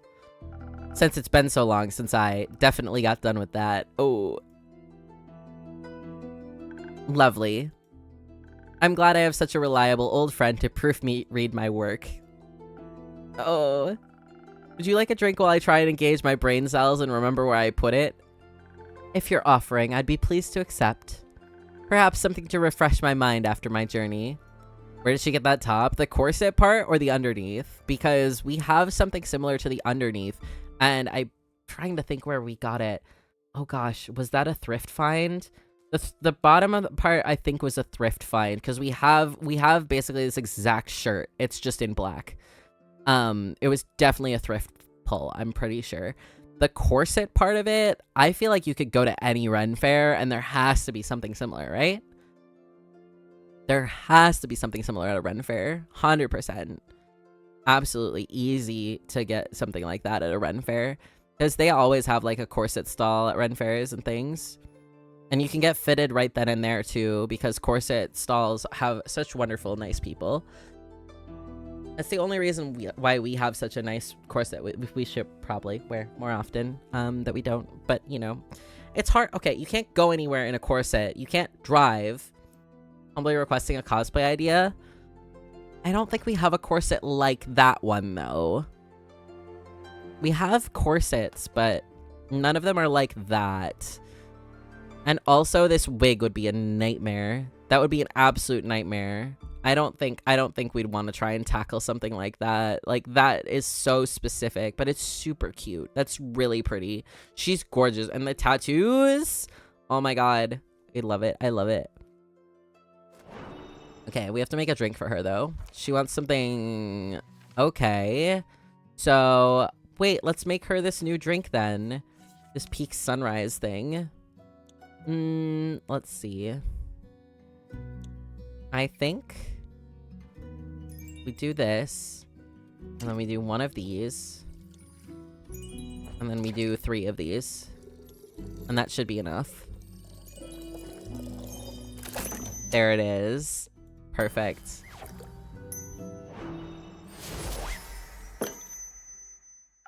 I thought very hard about making this perfect drink for you.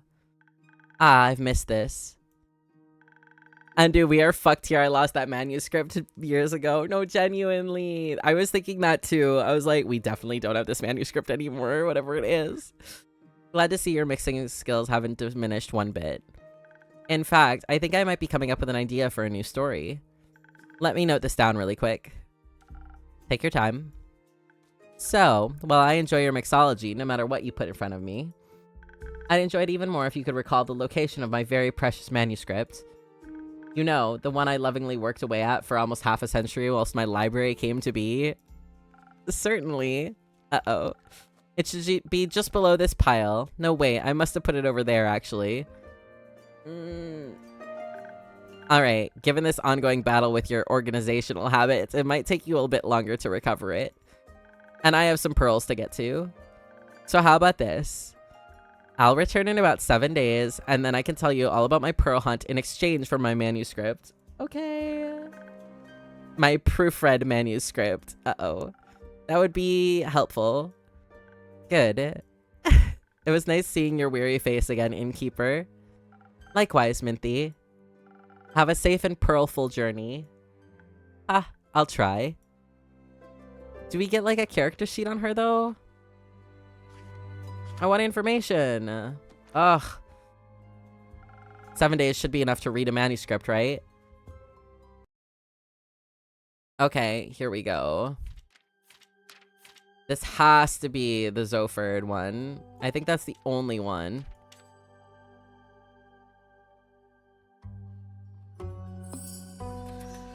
Perfect. The lively port city of Zoford is known not only for its docks, but for its large community of mages. Lately, there seems to be something mysterious going on here. The familiars of several archmages have gone missing and are nowhere to be found, but it's a big city. There must be someone who knows something. Could their disappearance be related to the tale of the sea witch who cursed Zoford's docks? Perhaps, perhaps. Where's Melly? You definitely read and have it, right? Yikes. Yikes. I'm so sorry. Yeah, definitely. I totally have it. Oh my god. Crossing the threshold. Okay. Where's Melly? I gotta give her this quest. Oh, hi, Fable. Good morning, innkeeper. Could you please make me a drink? Oh god. Good morning. Can I have a drink? I need something to wake me up and help me feel agile again. Of course, Fable. Just a moment. Oh. Something speedy. Okay, so we want probably just the Swift Strike, honestly. Yeah. You need a speed drink. Good morning, innkeeper. Can I have a drink? You know, honestly, Fable, I respect it. It's good for you. What the happened to Fable if they were frame one asking for a drink? I know. Thank you. I feel much better already. I wonder what happened because Scully and Fable left together. So I'm like, long night? Very. Turns out there were a lot of farmers who needed help. Regret offering it? Not at all. I really enjoy being able to help people. Before I just used to wish I could help, but I never felt competent enough to try. It's fun to try, a bit exhausting at times, but I think I much prefer this over waiting around. I agree. I still could use a bit more practice though. That's fair. Just make sure you also practice taking breaks. True and real. 100%. You'll have a much easier time helping other people if you're not close to passing out yourself. That's what I have your drinks for. Oh goodness. My drinks are not a gateway to burnout. Agreed. I admire your kindness, Fable, but you too should fall under the umbrella of people you're being kind to. Oh. I just got really attacked. I just got really attacked. Hey, you know. Oh my goodness. Oh my goodness. I mean, I am pretty good at falling. You're pretty good at a lot of things. I try. I know. Stay and have a rest now, okay? Okay, thank you. I'm sorry, who are you? Why do I feel like his name should be Percival? Good day to you, innkeeper. What in the world? Good day to you too, adventurer. Yes, an adventurer. That is what I am indeed. I come here seeking a drink. What a coincidence. I do happen to have some of those in stock. What can I get you? What kind of drinks do adventurers usually get? Whatever drink they desire. Then, well, I could do with something that tastes good. Of course. Perhaps something that could protect me from my foes.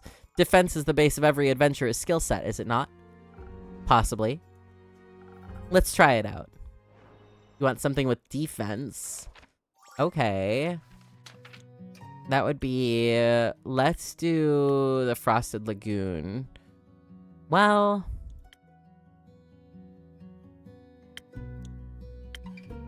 this is a base adventurer's skill set, so let's do this one, because this is pretty basic.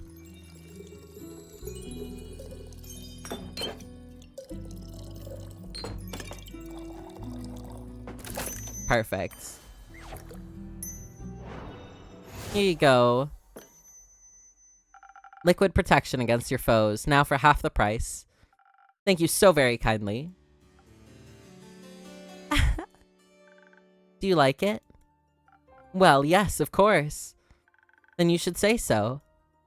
I apologize. I forgot to do the thing where you say your words out loud. I get that. Why is he uwu facing? Now that you've acquired a drink, care to introduce yourself? How incredibly rude of me to forget.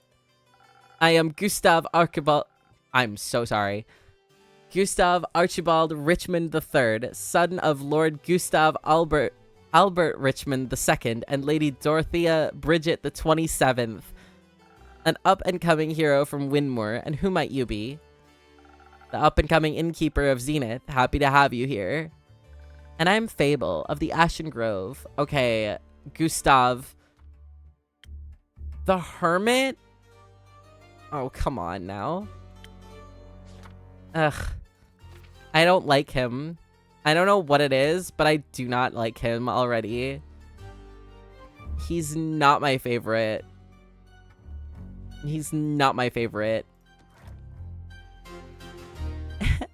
Your fable? Yes? Is that a bad thing? The fable that saved Tregorin from werewolves? The very same.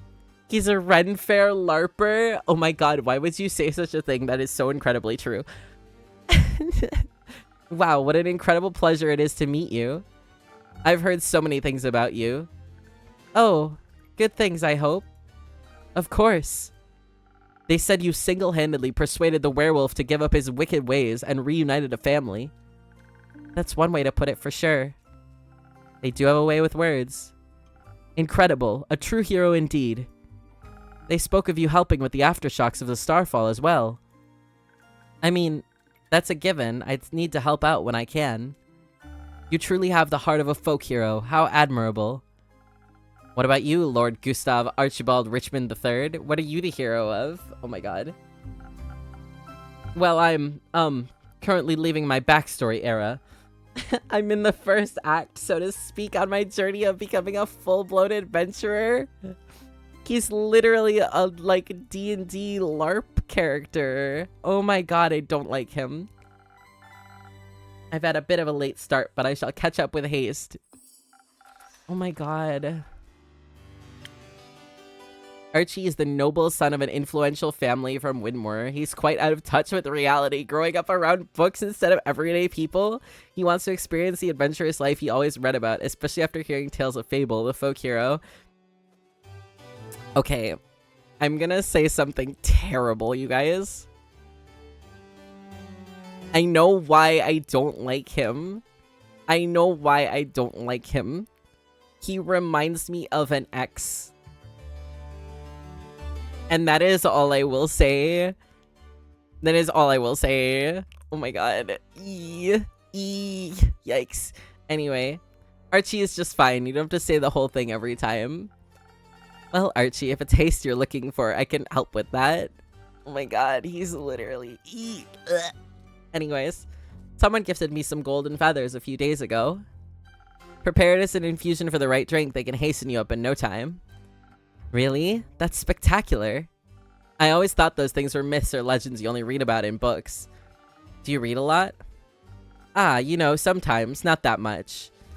You should. You sound like someone who enjoys adventure, and books are so full of them. They are. I'm just too cool for books. Yup. Okay. You're just like our ex. Gross. Ew. Ugh. Books are cool. You think so? Yes, I do. I mean, look at the Innkeeper's Journal. It's super cool. The coolest. It is. I check that thing all the time. Oh, well, actually, maybe I do read quite a bit. I'm sorry for being so weird about it. Don't worry, we're all a little weird sometimes. What kind of books do you like? If he says the ones with pictures in them, I'm going to literally just... that's literally our ex. That's literally our ex. Anything full of adventures and heroes and adventuring heroes. Uh-huh. They're just like me. Okay. Obviously, my parents would much prefer if I read about other things, such as books on etiquette or the newspaper. I'm sure they would love it if I wrote a dissertation on the intricacies of the Diria negotiations, or even became a diplomat myself. But I think I would fare much better as a savior of this world, don't you think? Oh my god. The Diria negotiations? I'm unfamiliar. It's all terribly boring, really. They're renegotiating trade routes due to a collapse of a canal bridge that was hit by a horde of spinal rhinoceroses. Oh my god, I can't even speak. It's not going all that well, because they can't agree on who should pay for the repairs, the mainland or Diria itself. Just thinking about it puts me to sleep. A crash of spinal rhinos collapsed a canal bridge connecting Diria to the mainland, spawning the worst thing of all, budget discussions. Oh man. So up your own backside. True. Vague hero complex. Yeah, for real. Oh my god. I dislike Archie. Same. Icky. Gross. Anyways. Perhaps we should get back to more exciting topics. How do you plan to start off your hero's journey? By doing something heroic, of course. Uh-huh. What's something heroic I could do? You could start by helping the local farmers. They're still rebuilding their homes and relocating their cattle as we speak. Great idea. How much gold should I give them? Oh my god, you can't just pay your way to everything. That's not how that works at all. What's wrong with you? Gold? I mean, I'm sure they wouldn't mind gold, but I was thinking about lending them a hand, you know, physically, with your literal hands. Ah, okay. So, I would go to the farmers and ask what they need help with. Of course, of course. That sounds... I shall figure it out. Thank you for the inspiration, Fable. It has been an honor meeting you. I hope we shall cross paths again. Till my next quest, Innkeeper. I hope you never come back. I hope you never come back. Till then. Ew. That was... adorable? No, that's not the word I would use. Weird. Yeah. Not because of him. He heard about me being a hero? That doesn't sound right. Now that part I think was cute. But you are a hero. It's true. Not really. I didn't even do that much yet, but you did. Not enough to be inspiring to anyone anyway. You don't have to do anything great, huge, and grandiose to be a hero to somebody. It doesn't have to be like this huge, massive thing. The things that you are doing, Fable, is like just enough. Oh my god. There are much greater heroes than me out there, but you're still a hero. He wasn't impressed by other heroes. He was impressed by you. It's true. That's nice. You don't sound very happy about it. I am. It's really flattering, but I just don't think I did enough to deserve his praise. I'm just some elf. It's not for you to decide who's impressed by you and who isn't. Yes, thank you. I'm personally going to keep bragging about knowing Fable, the great hero of the Ashen Grove and savior of Tregorin. Alright, I get it. Thank you, Innkeep. I'll try better to accept compliments. Good. I have a narrow list of possibilities. I dread being right in this instance. Oh my god! Melly! Melly's getting the quest, you guys! Oh my god, let's go. Hello, Innkeeper. Hello, Fable. Hello, Melly. And hello, Malachite. It's good to see you both again. Likewise, right, Mal? Can I offer you two a drink? Actually, you can offer us a quest. Are you talking about the one you just picked up by any chance? Your incredible deduction skills strike again. I'm only trying to match wits here. Hehe, I love Melly. She's so cute. So you're interested in saving those poor familiars? I am. Missing familiars, silent wizards, clues leading to a seemingly dead end. This sounds like a case for the world's greatest detective and her sneaky assistant. They do sound like a great team. They're not a team, says Malachite. But they are going on a quest together. They are not. Then why are you here? She didn't want to come here alone. She said she can't reach the quest board. And I needed a drink anyway. So you're sending Melly on a quest alone? As is customary, that's how the Shadowbanes have always handled it. But Melly isn't part of the Shadowbanes. But she wishes to walk the path of thieves. So she must embrace their lifestyle. I think she's trying to walk the path of a detective. And that just sounds dangerous. And negligent. I agree. You're not coming with me? Oh, look at her. She's so sad. No. Why not? I just explained that. Badly. But you have to come with me. Why? It's clearly a job for two people. There's no job that can't be done alone. What if I need someone to sneak into the crime scene to gather evidence? Didn't you want to go on this quest to test your stealth training? But what if I get nervous? What if I forget how to be stealthy? Or what if one of the familiars want to talk to me? I don't know, Melina. And what if I come back and you've been eaten by a T-Rex? Who cares? I do. Oh. I think you should go with her. I think you should mind your own business. Shut up, Malachite. I think you should make better decisions. Melly is right. You two make a good team, especially for this case. So stop hiding from the imaginary T-Rex of emotional vulnerability and just go on this familiar-themed vacation. Oh my god, oh my god, oh my god, oh my god. Oh my god, what a sentence. You might even enjoy it. Listen, Melina, even if I wanted to come with you, I couldn't. I've got obligations, things to do. You're a thief. You don't have fixed working hours, and you don't have any other friends waiting around for you. Oh, maybe not, but I do have a sheepfish to take care of. You have a sheepfish? I do. His name is Rufus, and he doesn't do well alone. Plus, he needs to be fed, and to do his daily crossword puzzles, otherwise his wool will get strawy. Oh, well, you're right. You can't just leave Rufus alone. He'll get lonely. Yeah. I could take care of Rufus. What? Well, I live nearby, and I'm very good with animals and pretty decent at crossword puzzles. That sounds like an excellent idea. What if Rufus doesn't like you? He will. Certainly after one of Fable's famous lullabies. You sing? Sometimes. Maybe you can sing a song about how Mal and Rufus got eaten by a T-Rex while the familiars booed me out of the town.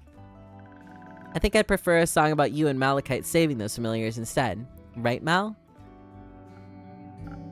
Fine, but just this once. See it as a final exam for your training. Yay! That sounds fun. Wonderful. So, do you two need any help on your quest? Don't know. What do you think, detective? Well, it's great that you would ask, mighty assistant. Please don't call me that.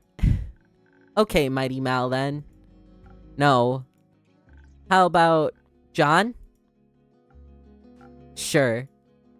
So, John, thanks for asking. I have studied the quest given us closely, and I have come to the conclusion that there is only one option. This is a classic case of finding the right clues sprinkled through the witnesses' testimonies, and piecing them together correctly.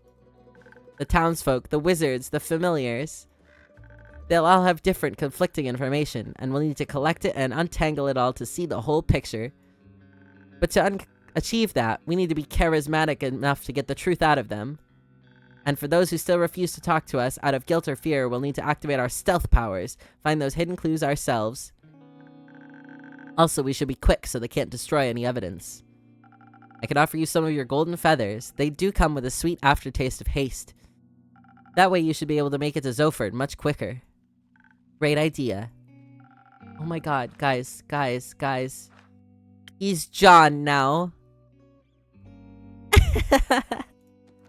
I think you underestimate the severity of the situation. What would you suggest instead, John? I agree with the stealth part. We could use a hint of dexterity to make sure that we remain unseen for as long as possible. But I believe our focus should be on overpowering whoever is responsible for this.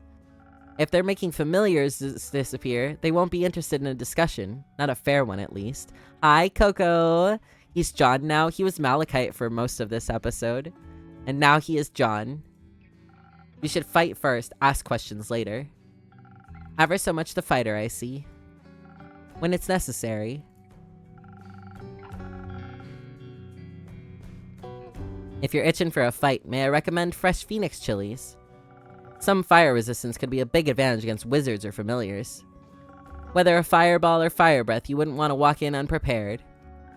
Does Andu have fire breath? Technically, yes, but he's usually too lazy to use it. It helps a bunch with roasting marshmallows, though.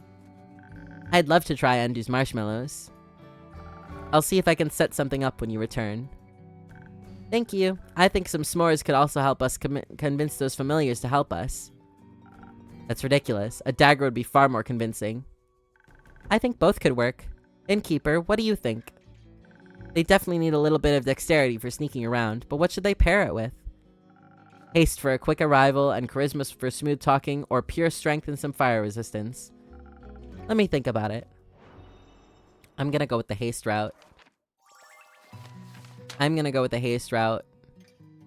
So...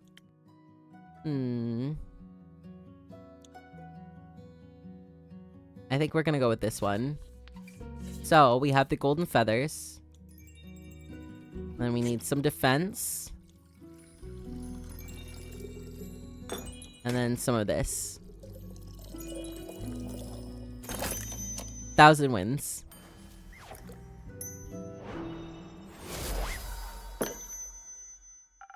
I think this case needs a delicate hand. The best detective work is achieved through clever conversation. Ha! You're spot on. Guess this is how I die. Don't be so pessimistic. My drinks have your back. Do you think you're prepared to solve this case, detective? Yes. With your help, we'll complete this quest with haste. We'll be back soon. Best of snooping. Oh. I should go with them to pick up that sheepfish before they disappear into the night. Don't forget to sing him a lullaby. Rufus or John? Rufus. Right, obviously. I'm gonna go now. Bye, Fable. Have fun, Fable. Can we read this letter now?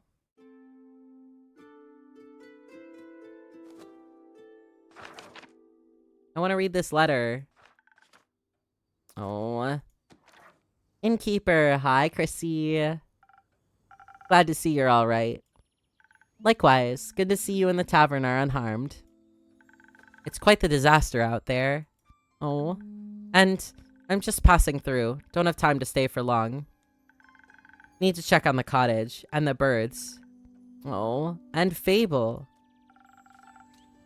I'm sure everything is as it was. The canopies of the grove are sturdy after all. Which is why I choose to make it my home. That and the landscape.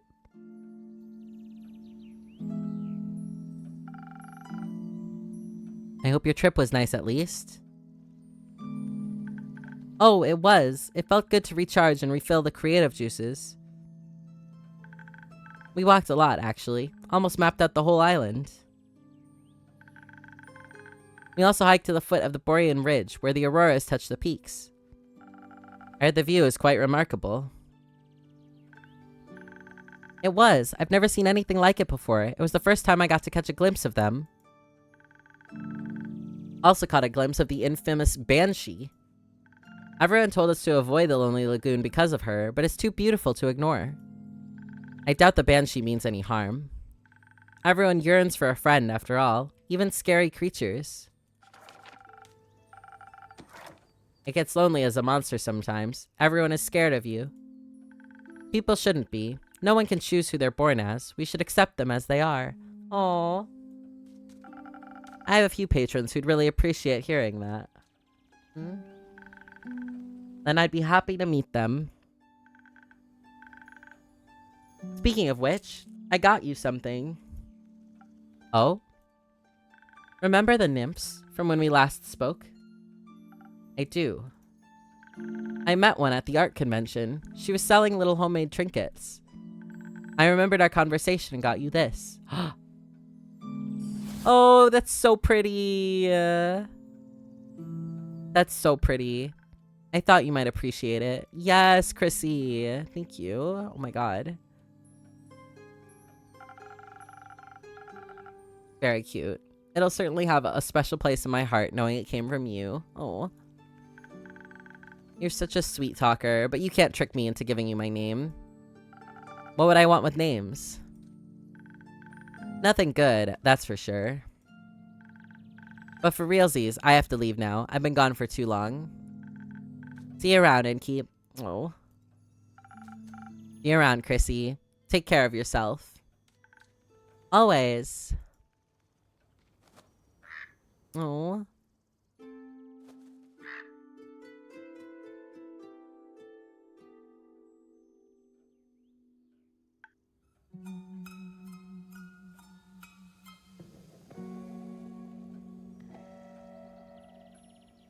What is that? What is that? What is that? Oh my god, hello? Baya, good to see you again. It's been a while. Oh my god, is that short for like Bayou?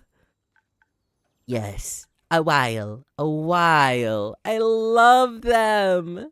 6,000 years. More like 2 months. Oh, I thought I had hibernated longer. You hibernated at this time of year? It was for the Bloomtide Festival. It happens near my swamp every year during the Dreaming Moon. Druids and bards join together in search of the moon pools for 2 whole weeks. They dance, they laugh, they scatter pretty little flowers everywhere. They hope if they satiate the land, it will lead them to the reflection of the cosmos. You mean the set of mythical lakes that's said to reflect all of the 7 moons at once? Yes. Ever since the Twilight Chasm portal opened up within them, a mere 30 years ago, travelers have become increasingly obsessed with bathing in their beauty. Such festivities sound exciting. No. They are loud, with their songs and their arguing about getting lost in the endless maze of the marshes. And they walk around with torches of burning ember that they swing too close to my precious vines. Why would you bring fire into a swamp? It is a little rude. Exactly. Oh my god, look at their eyeball. You know, I tried to join them one time. Their dainty flowers intrigued me, and I snuck up to them, dressed in my prettiest poison ivy adorned with thorns of the undying trees. And you know what they did? What? Look at them. They chased me away with their fiery brooms, chanting "Demon be gone" from the top of their tiny lungs. So now I hibernate every dreaming moon. That way I don't have to listen to their jolly tunes. Oh, give them another chance. Very few Gaians are familiar with the creatures of the bogs. Only with the stories about their bone-crushing teeth. What's wrong with bone-crushing teeth? They think you might want to crush their bones with them. Ah, but that would be so rude. They don't think that way. But I think if they got to know you, they'd like you a lot. After all, you make the best flower crowns in all of Gaia. Maybe even all of Asteria. Those sound perfect for a festival. You might be right. Maybe I'll greet them with some flower crowns next year. I could even open up a seasonal flower crown store. Look at them! Oh, the little blush! I love them. I'd definitely buy one. I would.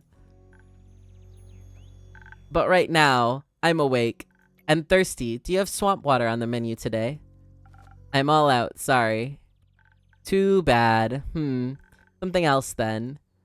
Do you still have those drinks that make you as sturdy as tree bark in case their torches come near me again? In fact, I still do. Give me one moment. Sturdy as tree bark, you say? Strength. So we do a frosted lagoon. Oh, the frosted lagoon is good because it's lagoon. And like, you know, swamp. I like Baya as well. Very, very sweet. Very cute. I think Baya is sweet. Here's your lagoon. The lagoon for the swamp creature. Liquid tree bark just for you. Oh ho ho, delicious. I feel I could devour any torch now. Thank you, innkeeper. What woke you up from your slumber, anyhow? The night sky fell onto my dirt hut. It burned my favorite weeping willow to bits. I am replanting it into many small sniffling willows. Oh. They are feasting upon the ashes of the stars that tried to extinguish them. It's a powerful nutrient. Sounds tasty. After the trees and winds and pillbugs calmed down, I had planned to go back to sleep. All that calamity made me awfully tired. The calamity, you say? Bastion thoughts. But when I tried to sleep, all I could focus on was this feeling spreading in my chest. Heartburn? Loneliness. Oh. I thought I should get out there and advertise my new spa. Because only crickets were visiting, and they aren't very good at marketing. You know, maybe if people visit me instead of me visiting them, they won't chase me off. So I went to where I knew people could use my services, the werewolf camp in the Ashen Grove. I didn't want to intrude on their personal space, of course. So I just hung the coupons up on pieces of thin red string in the nearby canopies, together with some jolly little bells so that the wind would announce their presence, like little spells that draw you towards the nearest mud masks. I hope they'll visit me sometime. I didn't know you opened a spa. It's new. I want to share my flowers and mud and pools with everybody so we can all look beautiful together. That sounds wonderful, Baya. I love them. She, they, the lovers. Oh. I love her. What a sweetheart. An ancient swamp creature I've known for a long time. She's a very sweet soul, but other people tend to find her terrifying, even attacking her. They love spiders and opened a swamp spa a while ago. Sadly, she hasn't gotten a lot of visitors yet. Oh. I agree. Can I leave some of my coupons here? Yes. Thank you. Of course. Please hand them out to all your customers. I will happily share this fantastic offer with them. A swamp spa day with Baya would fix me, I think. You could also just come here more often and hand them out yourself. Ah, but there's no one else here. Except the jackdaw. Do you want a coupon, little creature? I will leave one in your nest. No one's here because it's almost closing time, Baya. You'd have to come by earlier, during the day, or earlier in the evening, or during events. But there will be people here. Yes, I believe that's the point. Oh. Too scary. Oh, look at her. I shall go now. Don't forget to hand out my coupons. Will do. Oh, I love her though. They're so cute. Big ups for Baya. 10 out of 10.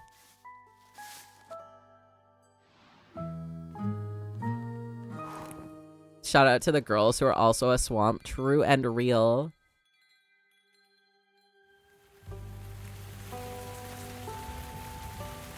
Okay, we have twin flames. What will today bring? Hi, Jade. Hey, innkeeper. Hello. It's been a while since I've seen you around. A whole week, to be exact, and you already miss me? A little. Cute. I got my hands on a job all the way over in Diria. Seemed like something relatively easy, but well paid. Or like something too good to be true. Not this time. Apparently the farmer just wanted it to be done quickly, so she offered a higher than average rate. Sounds like easy money. Yeah, I wish. You know, I think I could use a drink first. Yeah, the little turtle friend. Something that'll loosen my tongue. I feel like this job drained me of all my social energy. Only if I get to hear the rest of the story. Sounds like a good deal to me. Spoken word it is. Or spoken heart, excuse me. This one.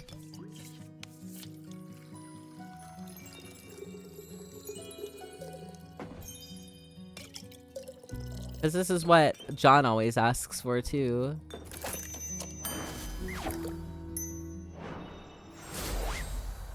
Witchy goth vibe. Swamp is lacking, though. Listen. Let's hope this suits your tastes. Your drinks never disappoint. Glad to hear. I could definitely feel my charm coming back to me. I made you a drink. Now it's your turn. Tell me about your latest job. Fine. A deal's a deal. Told you the client's a farmer, right? She has a large flock of two-headed sheep. Apparently, that darn starved fall damaged their barn, and then somehow they managed to break out of their enclosure. Didn't think they were that clever, honestly. Must be the two brains. Probably. Anyways, they got out, right before their shearing appointment, and of course the farmer needed to get them back in time. Especially considering the rumors surrounding Diria at the moment. Seems to be a dangerous place nowadays. Apparently, an unusual amount of cattle have been going missing these last few weeks. So local folks have been keeping a closer eye on their locks and fences. Ooh. Unsafe at the moment, at least if you have cattle. A few animals have not returned home in a while. Oh, interesting. Okay. That's interesting. That's someone being you to bring the sheep back. Obviously. I thought to myself, I'm a monster hunter. Handling animals is basically my job. I'd say a monster hunter is rather known for, well, hunting instead of handling. That was exactly the issue. You know how stubborn two-headed sheep are? Let me guess. They're twice as stubborn as one-headed sheep. You got it. They're impossible to get moving, impossible to startle. One head might be eating, but the other one is always watching you. But you did it, right? I suspect you wouldn't be here if you hadn't finished the job. You're absolutely correct. I was at my wit's end. Imagine having fought hundreds, if not thousands of beasts. And some sheep are the one enemy you can't win against. That sounds like an incredibly humbling experience. It was, trust me. But luckily I got some help. Another adventurer saw me struggling and offered her assistance and knowledge. Or should I say, a retired adventurer. Oh? Yeah, she was very insistent on that label. Some kind of astral fin folk. Must have lost her arm a while ago. Oh no. Back to the sheep. She told me there's apparently one thing that gets their full attention. You got any guesses on what that magical tool might be?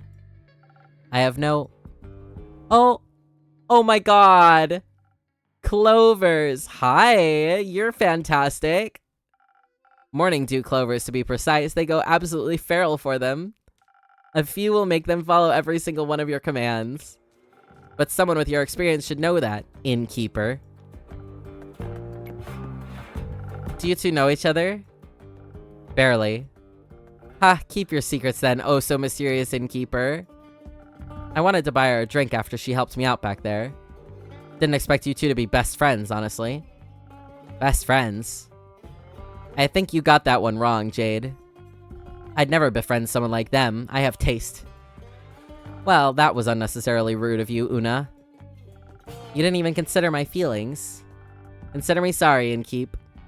Apology accepted. I am obsessed. Her design is so cool. Whose vodka grandma is this? 100%. Oh my god. Absolutely. She's great. I love her. You have to work so you can live. Swamp maxing is not possible in this economy. You can swamp max on the weekends. I think you can swamp max on the weekends. Speaking of taste, what about your drinks? I know you've always liked experimenting with potions and other suspicious liquids. I know the jellyfish shirt is sending me. Looks like you finally made it, huh? Indeed. I think I got the hang of it. Then what are you waiting for? Your old rival is waiting for a drink. Preferably one that'll restore my energy. Those sheep made my old bones all wobbly and I don't like feeling so weak. Got you. Let's see what that old magic has to offer. Don't worry, they might not look it, but their drinks are actually really good. I bet. I'll just take that as a compliment, I suppose. Oh, man. Want something strength-based? I feel like a sailor's courage is really gonna be good for them. I feel like we have to do that one.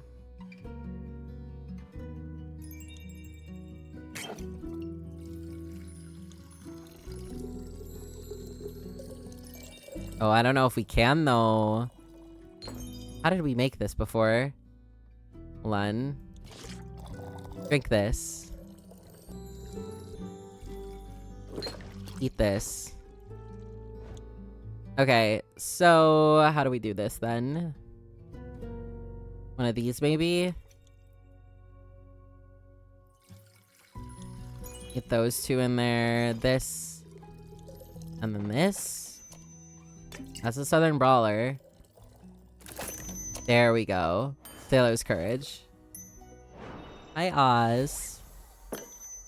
Oh my god, you just flopped on the floor, baby boy. Oh, wow.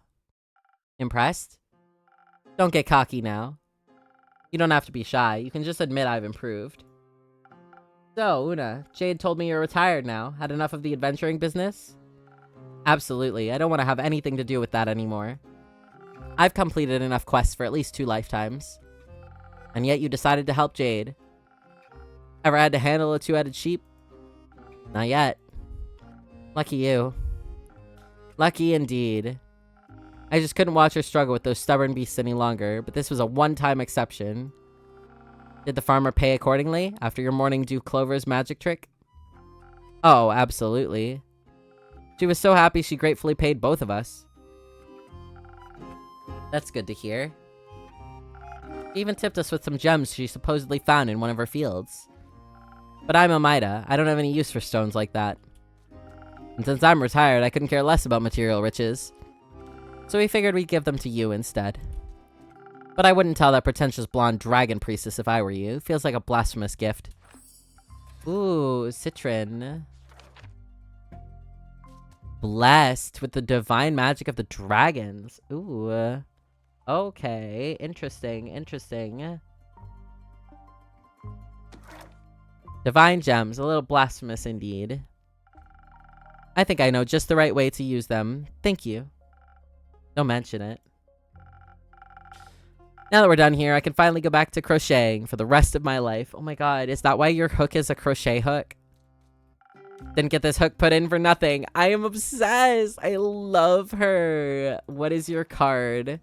What is Una's card? The Empress? Okay, yeah. Yeah. Okay, that makes sense. I love that.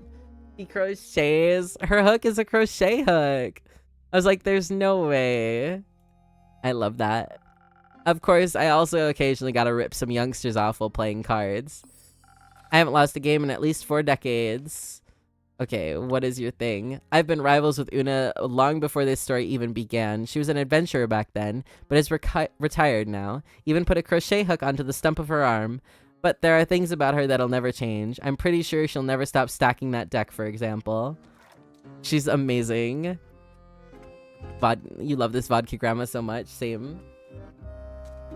She is excellent. That's remarkable. Or impossible for someone who's only playing fair. I think your lucky streak will end with me today. I've also never lost a game in at least a decade. Are you challenging me to a duel? Absolutely. And whoever loses has to pay for the next round of drinks. That's the spirit. I like you, bounty hunter, but don't come crying to me after I annihilate you. Huh, as you wish. You wish. Jade, be on guard. You're worried about me? Cute. I just know for a fact that Una is a master at cheating. I doubt that's changed. So you're saying you've lost against her? More than once, yes. Pathetic. Hey, are you talking about me? Listen, Innkeep, if your opponent is obviously cheating like she was, you can't beat them fair and square. You gotta beat them at cheating. Now watch how a real master does it. Oh, man. So who won? Oh my god! Oh, hi. Whoa. Good day. Alethea, who have you brought? Who have you brought to my tavern? I have returned, Innkeeper, and who is this charming gentleman? Welcome back, Miss Anwar, and welcome. This brave adventurer's name is Claymore. I gotta go. That's the worst name ever. He offered unexpected support during my quest. He's double thumbs upping. Hercules, please. I'm happy to hear that. Thank you so much on behalf of, the world. Yes, of course, the world, Mr. Clay. You don't need to do the whole Mr. thing. Just Clay is alright with me. Who is the beef mountain and why are his tits out? No, really, he's so happy to be here. Otherwise, it sounds so formal, like talking to one of those graph people. Oh, you wouldn't want to be on one of the. You wouldn't want to be one of those. Clay it is, then. Can I offer you both a drink in exchange for the story of how you two met? We will offer a drink in just a moment. We're going to take the quick ad break so that we can properly listen to this story. So everybody get up, stretch your legs. We're going to listen to Claymore's story right after this.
Oh, okay. Bye, Ruby. Bye. I hope you have a great day.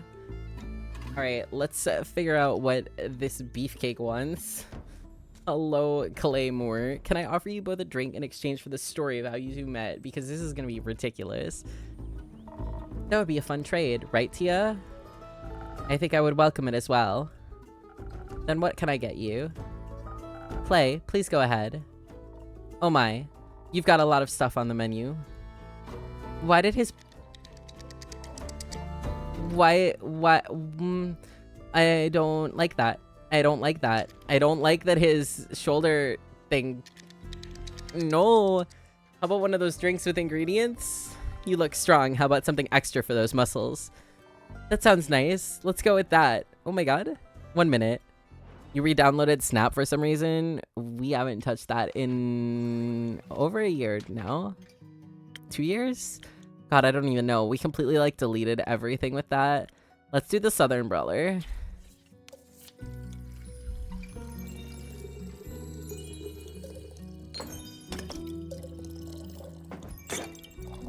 Like, I'm pretty sure our account is just completely deleted on Snapchat. I don't remember what happened with it. I just know that we deleted it and we haven't looked back. He's cataclysmically stupid too. That's okay. He just needs another drink for his muscles. Try this. I think it might knock your socks off. This tastes strong and magic-y, but my socks are still on. Still, I love it. I'll have to remember this one for next time. What is it called? Don't worry, I'll remember it for you. Thank you. Now, Miss Anwar, what would you like? I need some of that liquid vigilance. Even in here, it's important to stay on guard. Wouldn't this be the right time to relax? There is no such time. Oh. Alright, then I shall aid you on your divine mission of not falling asleep standing. Okay, so... So we're going to... Bronk. A strong one. Let's give her a first to know. Because this one's cute. And I think she could use it. He really is just happy to be here. No, he really is. He's just having the time of his life. And good for him. There we go.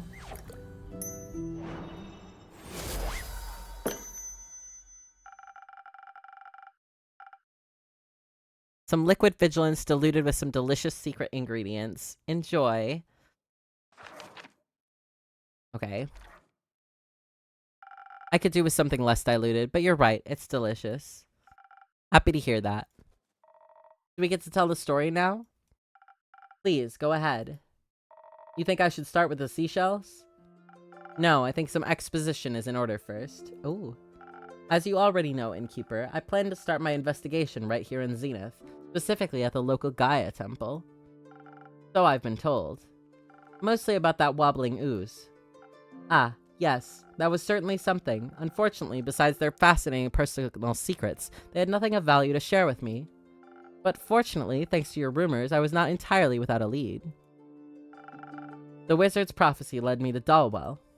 Or should I say the Abandoned Isle, or Fairweather. The name changes depending on who you ask. I didn't know it had that many names. I always just called it Kelpie Island. Why? Because it's shaped like one. Probably the smartest approach. His name being Claymore makes him sound like a One Piece character.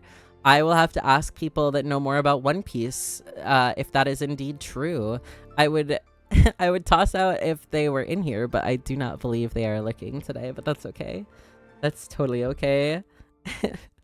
One of my housemates is super into One Piece, and he got one of our other housemates into One Piece, and first housemate who's really into One Piece has definitely, I'll tell you guys this is a secret, okay? I'm exposing him. He's talked about One Piece in the club before. It's really funny. He's really cool. He's such a cool dude. We really like them.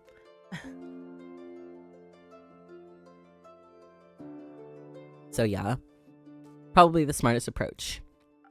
Kelpie Island or Fairweather, its name means very little to me. The local settlements of Fae was much more relevant. Ooh.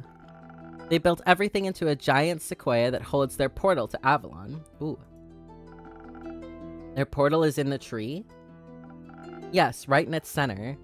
They call it the Horizon Tree. It's beautiful. The Fae themselves were moderately helpful. It was difficult to get them to focus on the severity of the situation. And I was pretty sure they were preparing some sort of morbid ritual with the acorns that they were stringing up between rose bushes in asymmetrical shapes. Oh, I always thought those were art projects. Common misconception. It sounds more like they were preparing to charge them with astral moonlight. Very cool. For what? If you freeze them, they make for good ice cubes. Do you participate in such practices? Not at the moment. I'm just not going to question that. Probably best. Eventually, I got them to sit still long enough to ask them about any strange occurrences around their settlement. Did they understand your definition of strange? After some explanation.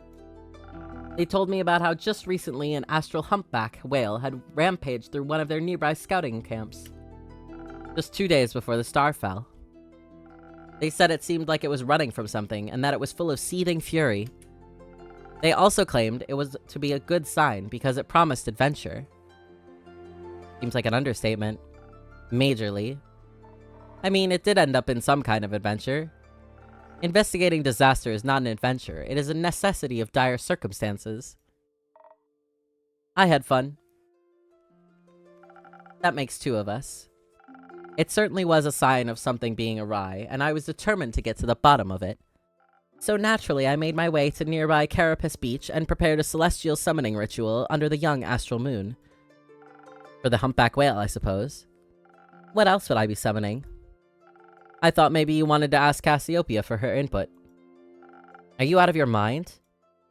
The Realm Keepers have sworn a divine oath of neutrality that prevents them from directly interfering with the simple world of us mortals. The full might of their powers could disrupt the delicate balance of their cosmic design. Right. Sorry, slipped my mind. You are forgiven.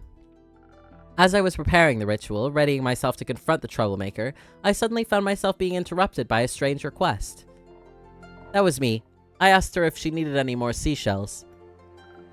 Did she? I did, actually. Pairing dragon-head tritons and flimmering limpet shells can tighten the dual aspect of the celestial twin, therefore making the connection to the astral sea more stable. Obviously. I hadn't managed to find a limpet shell, and one happened to be among his offerings. I honestly just thought she was decorating the beach and that she could do with more color. You weren't wrong, in a way. Sadly, the shells burned up during the ritual. Singed Tia's hands, too.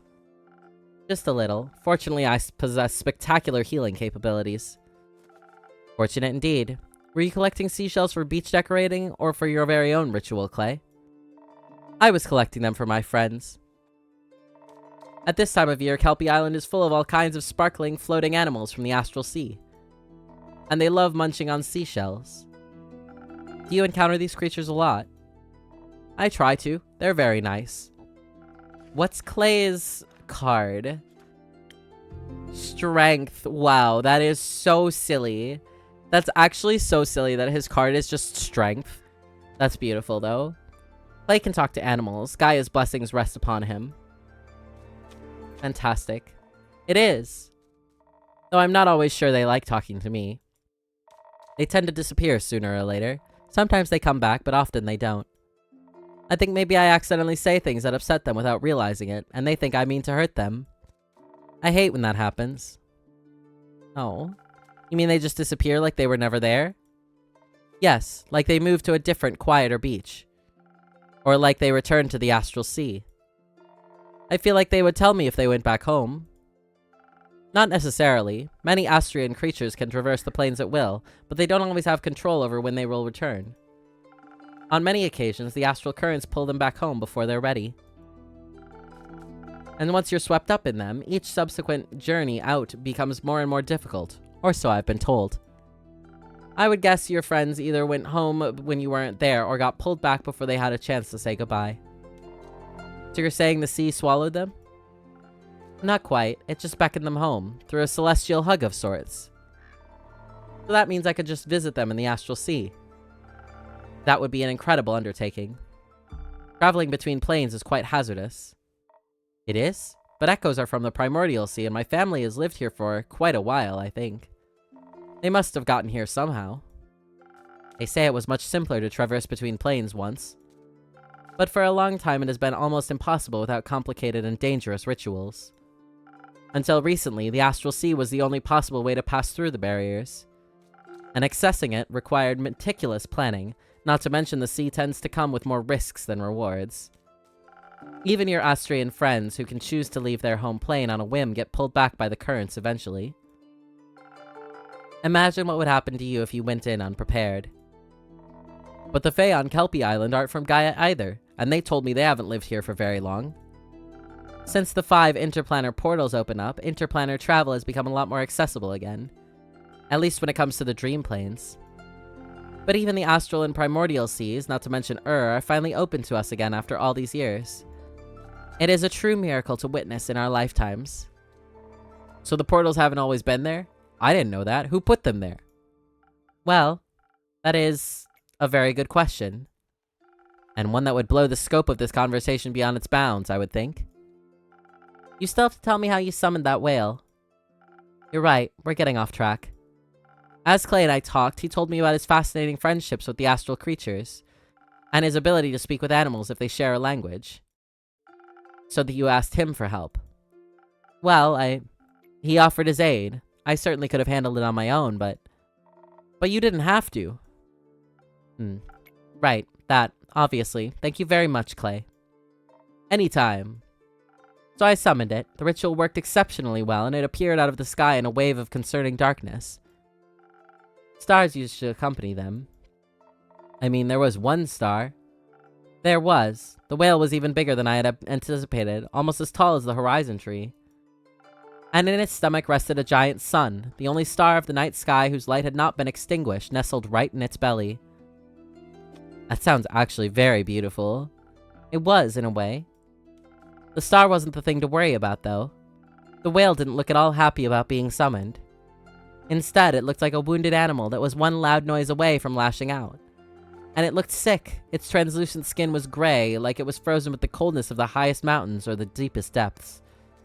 Its eyes were pale, almost blind, with no warmth within them. I thought for a brief second we must fight this beast, before it consumes us and everything in its path. But when I looked over at Clay, I saw a deep understanding in his eyes, like he wasn't seeing a monster, but a friend. So I stayed quiet, knowing that whatever he knew outweighed my fear. Una is just kind of side-eyeing them, but also she's probably playing the game with Jade still. You know what it needed, Clay? Not completely, but I knew that look in its eyes. That feeling when you're so scared you get angry, when you want to fight because you're terrified you won't be able to flee. So I kneeled to show it that I didn't mean any harm, and I held out my last conch shell in my hands. It took a moment to overcome the instinct to mistrust, but then it picked the shell up gently and ate it. I saw the conch freeze as it was swallowed. It looked painful. Wanting to comfort the whale, I reached out and carefully put my hands against its cheek. I wanted it to know it wasn't alone. I'm sure it needed that. It did. It was so sad it cried tears of golden dust. Its tears turned to ice before they even hit the ground. At that moment, I realized its body had been cursed with a potent frostbite. I knew it did not trust me yet, so I did what I previously would not have thought possible. Through a hand on Clay's shoulder and the magic of your drink, I was able to briefly transfer my magic onto Clay, allowing him to cure it of its disease. He kissed it on the forehead and the ice burned away, freeing it of the endless chill. It was quite sweet. That's one lucky whale. And one unusual effect of that infusion. Is that not usually possible? Inspiration is a fickle thing. Such magic is deeply personal and differs from person to person. I always enjoy seeing how others imagine support to look like. Tia's support was very helpful. I'd hope so.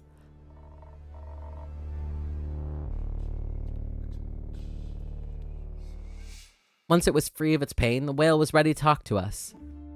I asked what had happened, and it told me about fighting some sort of evil creature on 2 legs. A creature on 2 legs, so humanoid then. We assume. It turns out whales don't care much about our appearances. It cared more about all the things being thrown at it. What a mean way to approach a whale. Apparently, it swallowed some kind of stone. It could only remember its black and white color and that it tasted horrible. But it thought, I have a strong digestive thing, it's nothing to worry about. Rookie mistake. The two-legged monster just wouldn't stop attacking, so it fled as quickly as it could, trying to find its way home. It felt really bad about destroying the camp. I get why. The worst part about being angry is seeing the wreckage you leave behind. Tia, do you ever get angry? No, I am the embodiment of calmness and self-discipline.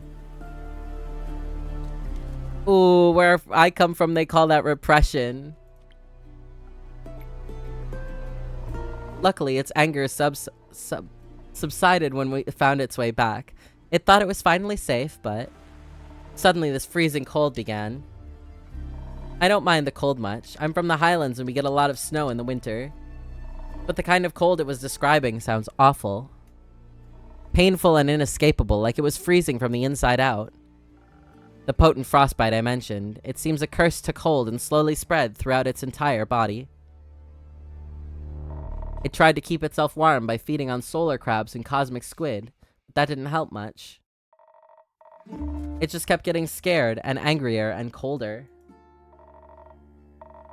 Until even its brain was freezing over, it couldn't think of anything other than the cold. So in its desperation, it ate the hottest thing it could find. A star. A star. A giant one at that. It looked deceptively small contained in its belly. But apparently it was one of the biggest ones the night sky had to offer, the East Star. It ate Pharos, the guiding star of the endless seas? It did, and it helped. It kept its frostbite at bay, even if it did not eradicate it. But as you can imagine, such a massive star disappearing did not have the most desirable effect on the astral sea's delicate balance of gravity. I can imagine that. The whale was very confused about what had happened. But it said all the stars around it suddenly started to fall and spin out of place. So this one singular whale caused the starfall? They crashed into each other, causing more and more destruction with each passing moment. I didn't understand everything it described, but it sounded bad. To label it as bad would be quite the understatement. The falling stars ripped holes in Cassiopeia's wings. To think that just one hungry creature could break the entire balance of a universe. It was hurt and scared. It should have endured instead of hurting others. It was alone. It didn't know all that would happen. Yeah. I'm sure it tried its best. Its best wasn't good enough. She's starting to not be my favorite. I don't like her that much right now. The whale isn't responsible for the horrible things that were done to it. True. We should celebrate that you were able to help it instead of blaming it for its pain.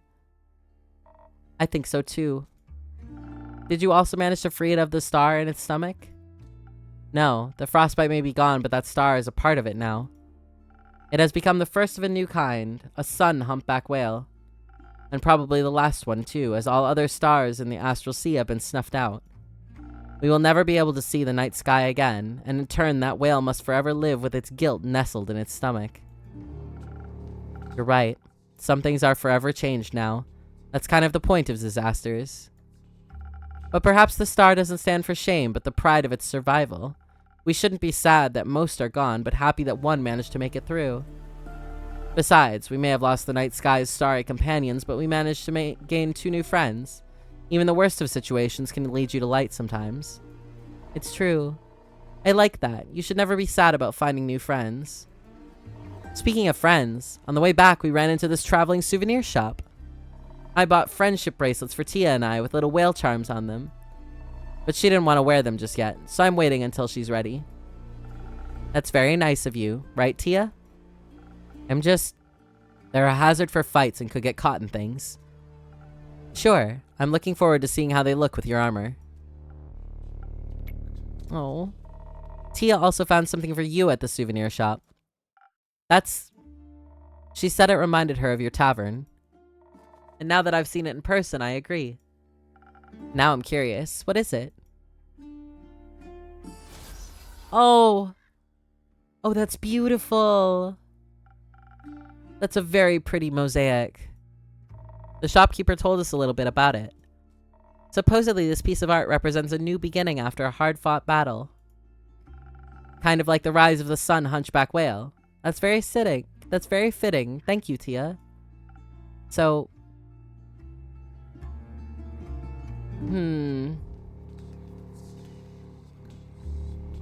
I don't want to, like, confront her. But, like, I feel like she didn't help him, really. I suppose I am. You really are? You are surprisingly competent. Perhaps one might even say I could not have done this entirely without you. If one was to be extreme about it. I think someone like you could do anything alone if you put your mind to it. But that doesn't mean you should have to. Yes! Exactly. I'm always happier when doing difficult things if I have help from other people. Well said, Clay. Alright, Clay has grown on me. Stellar teamwork, you two. Keep it up. Will do. Much more importantly, clearly our quest was not successful. What are you talking about? You cured the sun humpback whale, you found out why the stars fell, and you even made new friends. What more could you want? We still haven't the slightest idea who caused all this. An angry humanoid figure? And that is who exactly? Well, we can rule out you, me, and the innkeeper. We can rule out you and me. Ouch. No hard feelings. I believe you're innocent, but sometimes evil hides in plain sight. One must not be led astray. I understand. Paranoia is a hard habit to break. Clearly someone orchestrated this. It seems too random and methodical to have been an accidental side effect. I must find out what hides in the darkness. If something like this happens again, it could end in a calamity the likes of which we have never seen before. Ah, don't worry too much about it, girlie. This is just kind of how oblivions are around here. I wouldn't call this just another oblivion. How often have you seen the stars fall from the sky? 0 times. I was asleep when it happened, and now that it's over, there go my chances of ever witnessing a supreme meteor shower. You should not wish to witness such horrors. Some horrors are fun to look at. Listen, love, when I was your age, I used to worry about stuff like this all the time. This weirdo over here did too. We all did at one time or another. But I know from experience that making such a fuss about it won't get you anywhere. These bite-sized calamities are part of the natural order of things. From chaos to balance to chaos and back to balance, everything just switches around in a never-ending cycle. Sure, it's good to keep an eye out, but you don't have to give yourself an aneurysm over it. Just pick up a quest if it worries you and follow the natural flow of the universe. That way, if you're lucky, you'll end up retired like me. Such a leisurely attitude only leads to failure. And, even then, someone is always going to save the world in the end. And that someone is going to be me. Ha! Oh, the youth. Anyway, old enemy, got another drink for me? I'm running dry. Anytime, Una. Are you still running low on energy? How about another strong one? You got it. Let's see. I think we'll do another Sailor's Courage for her. I think we'll do another Sailor's Courage for her. So we need... this one? No. The chili peppers.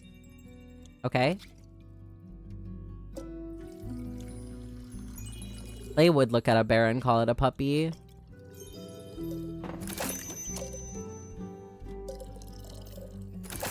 A 100%.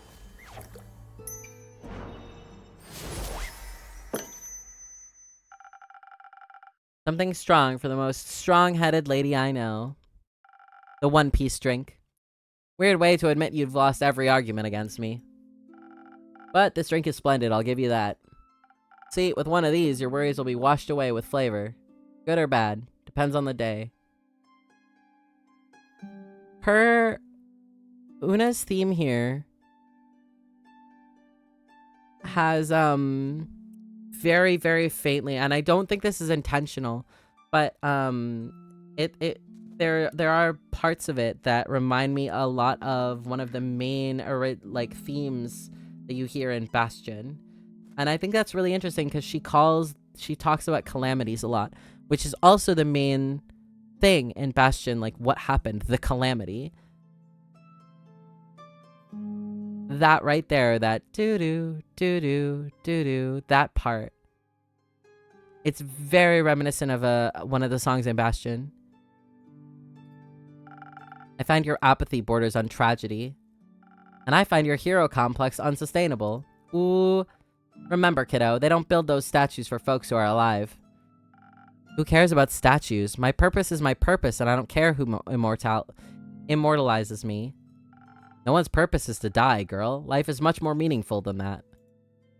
Anyway, my purpose is winning at cards right now. Good luck with your delusions. I apologize on her behalf. It's fine. Tia, are you dying? No, she was purely speaking in the hypothetical. A sign for me to play Bastion? I want to play Transistor first. I've been thinking a lot about Transistor, because it's just a really good game. And I've been thinking about it a lot. Like a lot. I'm not sure what that means, but it doesn't sound like it could damage your armor. But you know, maybe we should listen to her advice, at least a little bit. My granny always says, with age comes the priceless wisdom of mistakes. I think your grandma's advice would be much more helpful than whatever a failed hero has to say. You think retirement is failure? One's post should never be abandoned. If you can still serve this world, you should. Not sure if that's bleak or inspiring. The latter. She was right about one thing, though. The past is full of terrible disasters that were prevented. Which means that this, too, could have been attempted before, if not very successfully. Knowledge of something so vile must be scarce and well-guarded, maybe even abandoned. I have never come across anything like this anywhere in the Aperture's library. Granted, the Aperture has only been standing for a little over 2 decades, no? Its library can't be that vast. Many of the Order's books were relocated to the new stronghold. But I do believe that we don't currently harbor the knowledge I seek. For that, other avenues must be explored. What are you considering? We could ask everyone we come across until we find someone who knows something. Good idea, but that would take far too long. I think we should look for the Everbloom archives. Is that a book club? An ancient one. Everbloom was one of the great 7 Maiden archives, the Gaian one to be specific. Legend has it there used to be one on each plane, even 2 at the plane of the dead.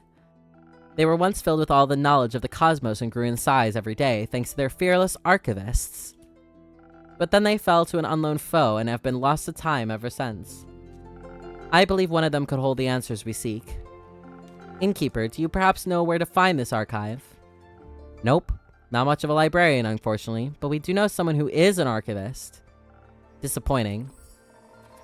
But you could keep an eye out for it, right? You could ask all the scholarly people that pass through here.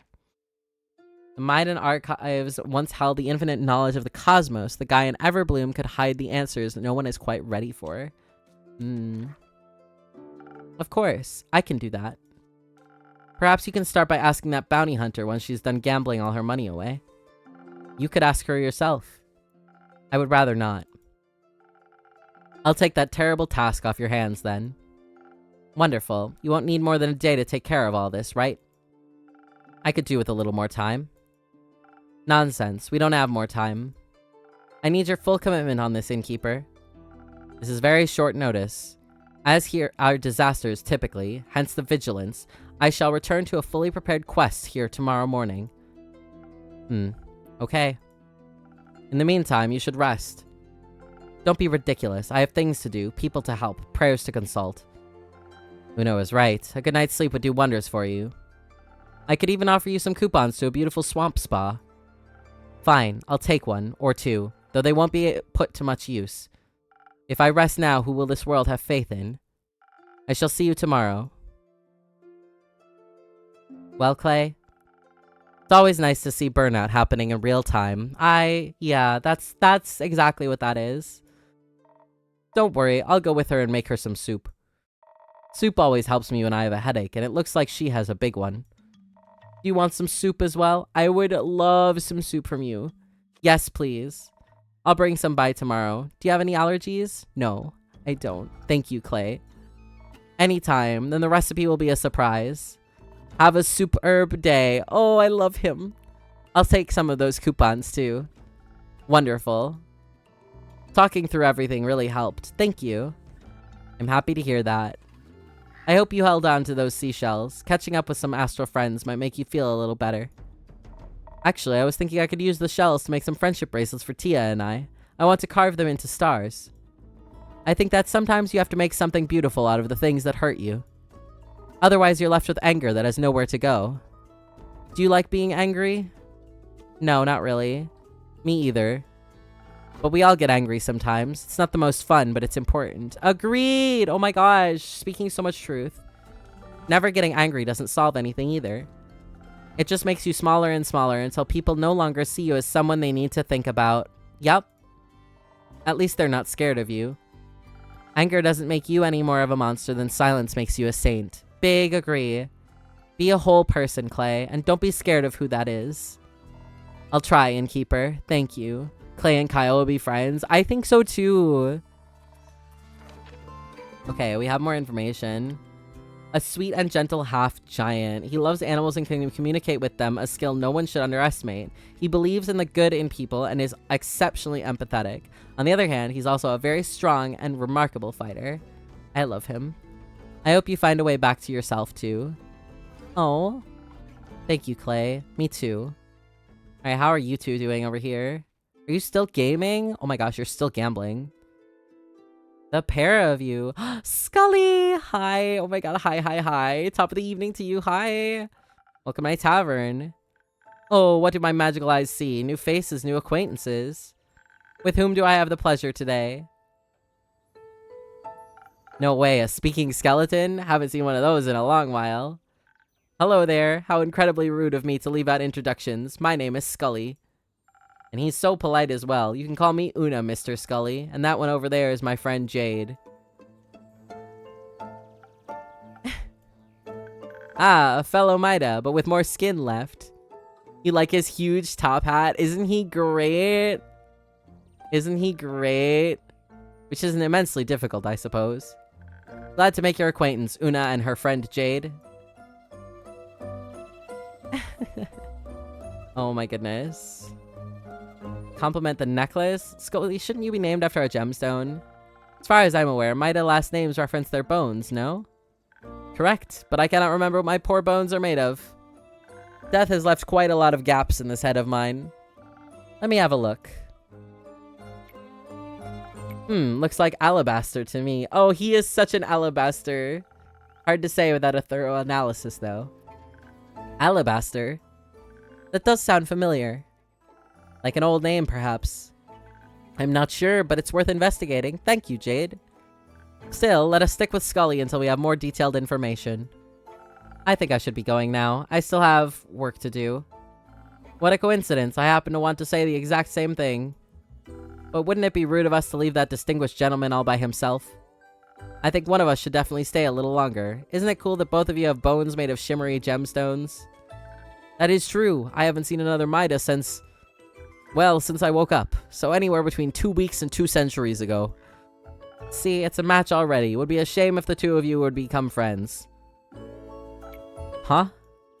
Anyways, see ya. I am obsessed. That was quick. Indeed. I guess a woman her age knows what she wants. Oh no, why are you here? Ugh. Good mythical morning to you. Hi, Hex. Well past sunset, Hex. That might be true, but it's still... morning somewhere, I know. You got it, but today I'm not here to talk with you about primordial magic. Today we're going to celebrate my sister. Oh, you brought her. Greetings, everyone. Come on in. Pleased to meet you. My name is Scully. Jade. You can call me Hex, and this is Grace, my little sister. The Hierophant? Yeah, okay, that one makes sense.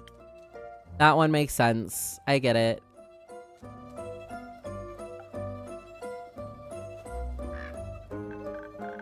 Yes, I know, she's taller than me. You can keep it to yourselves. We're here to celebrate, not to roast. Though some fire might be fun. No fireballs inside, Hexagon. His name is Hexagon? Oh my god, I hate him. If you insist, a fireless party it is then. My bones are aching for a party. I haven't attended one in what feels like an eternity. What's the occasion? My wonderfully talented sister successfully defended her wizard doctoral thesis just today. She can now call herself an actual full-blown selenite witch. It's not that special, honestly. I beg to differ. That's a majorly big deal. Congrats. I must congratulate you as well. Quite an outstanding achievement indeed. You're very sweet. Thank you. I have to agree with everyone. You should be proud of yourself. How about a drink on the house to celebrate your graduation? Hex already told me that you're a real magical connoisseur. I would love to taste one of your creations, Innkeeper. But I don't know what to pick. Could you recommend something to me? Of course. How about a drink for your wits? Your brain must be tired after debating your professors all day. That sounds lovely. My brain could use a little pick-me-up. Coming right up. Something smart, I feel like we could do Peak Sunrise. Or we could do a Sparkling Nebula. Let's just do the Sparkling Nebula for fun and, like, nostalgia. I did not notice that his name was Hexagon Hex in the book. I didn't see that. Like the story between Hex and Grace, it's sweet. No spoilers. I'm excited to find out.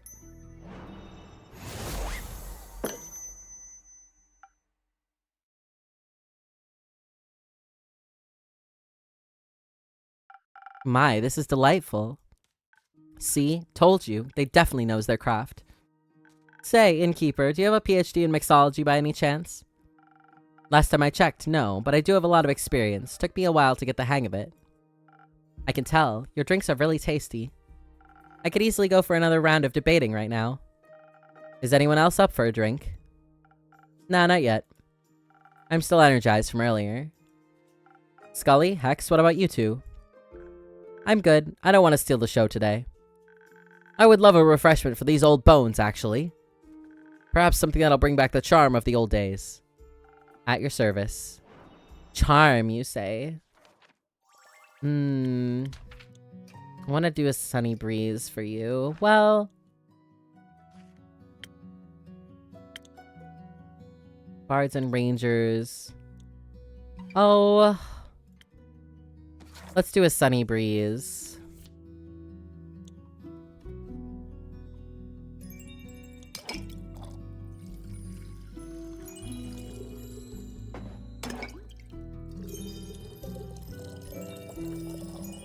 I think that's it. Perfect. Here you are.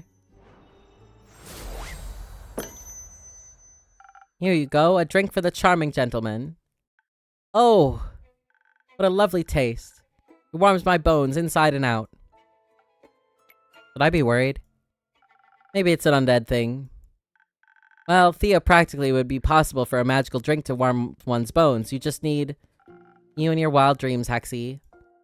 Maybe leave those experiments to someone with an actual laboratory for once. Oh, that talking about studying in degrees brings back so many old memories. I also was a scholar once. I spent my life as an archivist at the Gaian Everbloom Archives, to be precise. What a coincidence. We were just talking about that. Before my, well, supposedly eternal slumber. I've read a lot about the old archivists, but I've never had the chance to talk to one. Well, obviously, they're all dead. All of them? Yes, the archives were destroyed ages ago. They're mostly a myth now. Oh, that's quite sad. A lot of knowledge must have gotten lost with them. I guess so. If you wouldn't mind, Scully, I'd love to hear more about them. Maybe we can revive some of that old knowledge? It would be my pleasure, but sadly I cannot remember much of my research. All those years below ground and without sunlight don't seem to have been good for my memory. It's been a few centuries since I've been alive, so I'm not even sure where one would find the archives nowadays. But we do have information now. He was an archivist in the Everbloom Archives. He cared for and archived all kinds of knowledge and history about this world. Might have surnames matching the gemstone their bones are made of. He remembers the word alabaster. Considering the color of his skeleton, it would certainly be a match. I love him. Or their ruins, rather. You remember the environment surrounding them? Maybe that could help. A little, I believe. I might have even woken up close by. My early memories as a skeleton are quite hazy. During my lifetime, the archives were located deep underground. Gaia's lively blessings were juxtaposed with a hostile and lifeless mountain range. They were surrounded by nothing but rocks and boulders as sharp as talons and fangs. Even if you made it out of the mountains, you'd be greeted by either dry steppes or a poisonous lake. Liquid in that lake could singe the meat right off your bones. I knew someone that fell into the lake once. I remember it as if it were yesterday. Oh. Well, that sounds like not the best place to build an important archive stronghold. Wouldn't necessarily agree. They say the books and scrolls of the Maiden archives contain all the mysteries of our world and the realms that surround us. Of course, you have to protect that knowledge. Would be a shame if someone... Anyways. Of course. I think I know the place Scully's talking about. Oh? It sounds just like the gravel mac. Sharp rocks next to a poisonous lake. There's no way a location like that exists twice, on this plane at least. Or else I would have heard of it. Oh. Okay, hold on. The gravel mac. Hang on. We have terrifying bleak stalkers. We have the lifeless dangerous mountain range. What else do we have? Oh, there it is. We have one.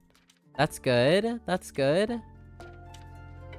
Okay, so we have a quest there. We have the quest for the archives. I wouldn't recommend going there. I bet it's exceptionally dusty after all these years. But think about all those hidden treasures. Knowledge left untouched for millennia. That sounds a little too ambitious, even for you. Fine. Your delicate wizard sensibilities wouldn't last a day in the gravel mac anyway. Oh, and you would? Who can say? Anyway, I gotta go. Shared enough secrets of the trade today already. What have we unlocked about Jade? Surprisingly good with animals and even has a little turtle accompanying her. Only two-headed sheep are giving her a hard time somehow, but through her travels, she's learned how to handle all sorts of people and how to win against them at cards fair and square, or not fair at all. Ooh, interesting. Thank you for your reluctant service. Oh, definitely. Hex is a 2013 XD, so random teenager. What a lovely young lady. She would have made for a great archivist. And a grumpy one. I'm sure she just had a long day. As have I, honestly. I'm very tired. I'm absolutely sure of that. You should be proud of yourself nonetheless. Seem like a kind of person to downplay your achievements. And getting your PhD really isn't something small or insignificant. It's nothing really. I spent a lot of time researching. Defending my thesis was a mere formality. Scully's and my point still stands, and I'm sure your brother would agree with us. Absolutely. You're all very kind. I really appreciate it. How about we call it a day? It's already getting late. A splendid idea, and as I would expect from a witch like you. We have information about Grace now? Where is she? A Selenite witch who just successfully defended her wizard's PhD thesis. Calm and gentle, and seems to be a bit tired of her brother's chaotic experiments. Her older brother's experiments. Even though he is shorter than her and looks younger, Grace is actually the younger sibling. Seems fair. Hope you get to enjoy the rest of your evening, Innkeeper. I will. Thea, practically. There they go. And we get to make a quest now. Okay. There we go. There's our quest. The Lost Maiden Everbloom archives are said to offer infinite knowledge to anyone with unanswered questions. Its ruins lie deep within the Gravelmac, a dangerous and lifeless mountain range, and even seasoned adventurers try to avoid. If that wasn't enough, the mountains are also said to be haunted by nightmarish, bleak stalkers. Let's just hope they don't find abandoned archives cozy and inviting. Raiders of the Lost Archives, that's such a, like, classic, like, reference. Also, the book saying Alabaster with the top hat on it is so cute. I love that. I love that a lot. That was really cute. That was a lot of really good information. I feel like we've learned a lot.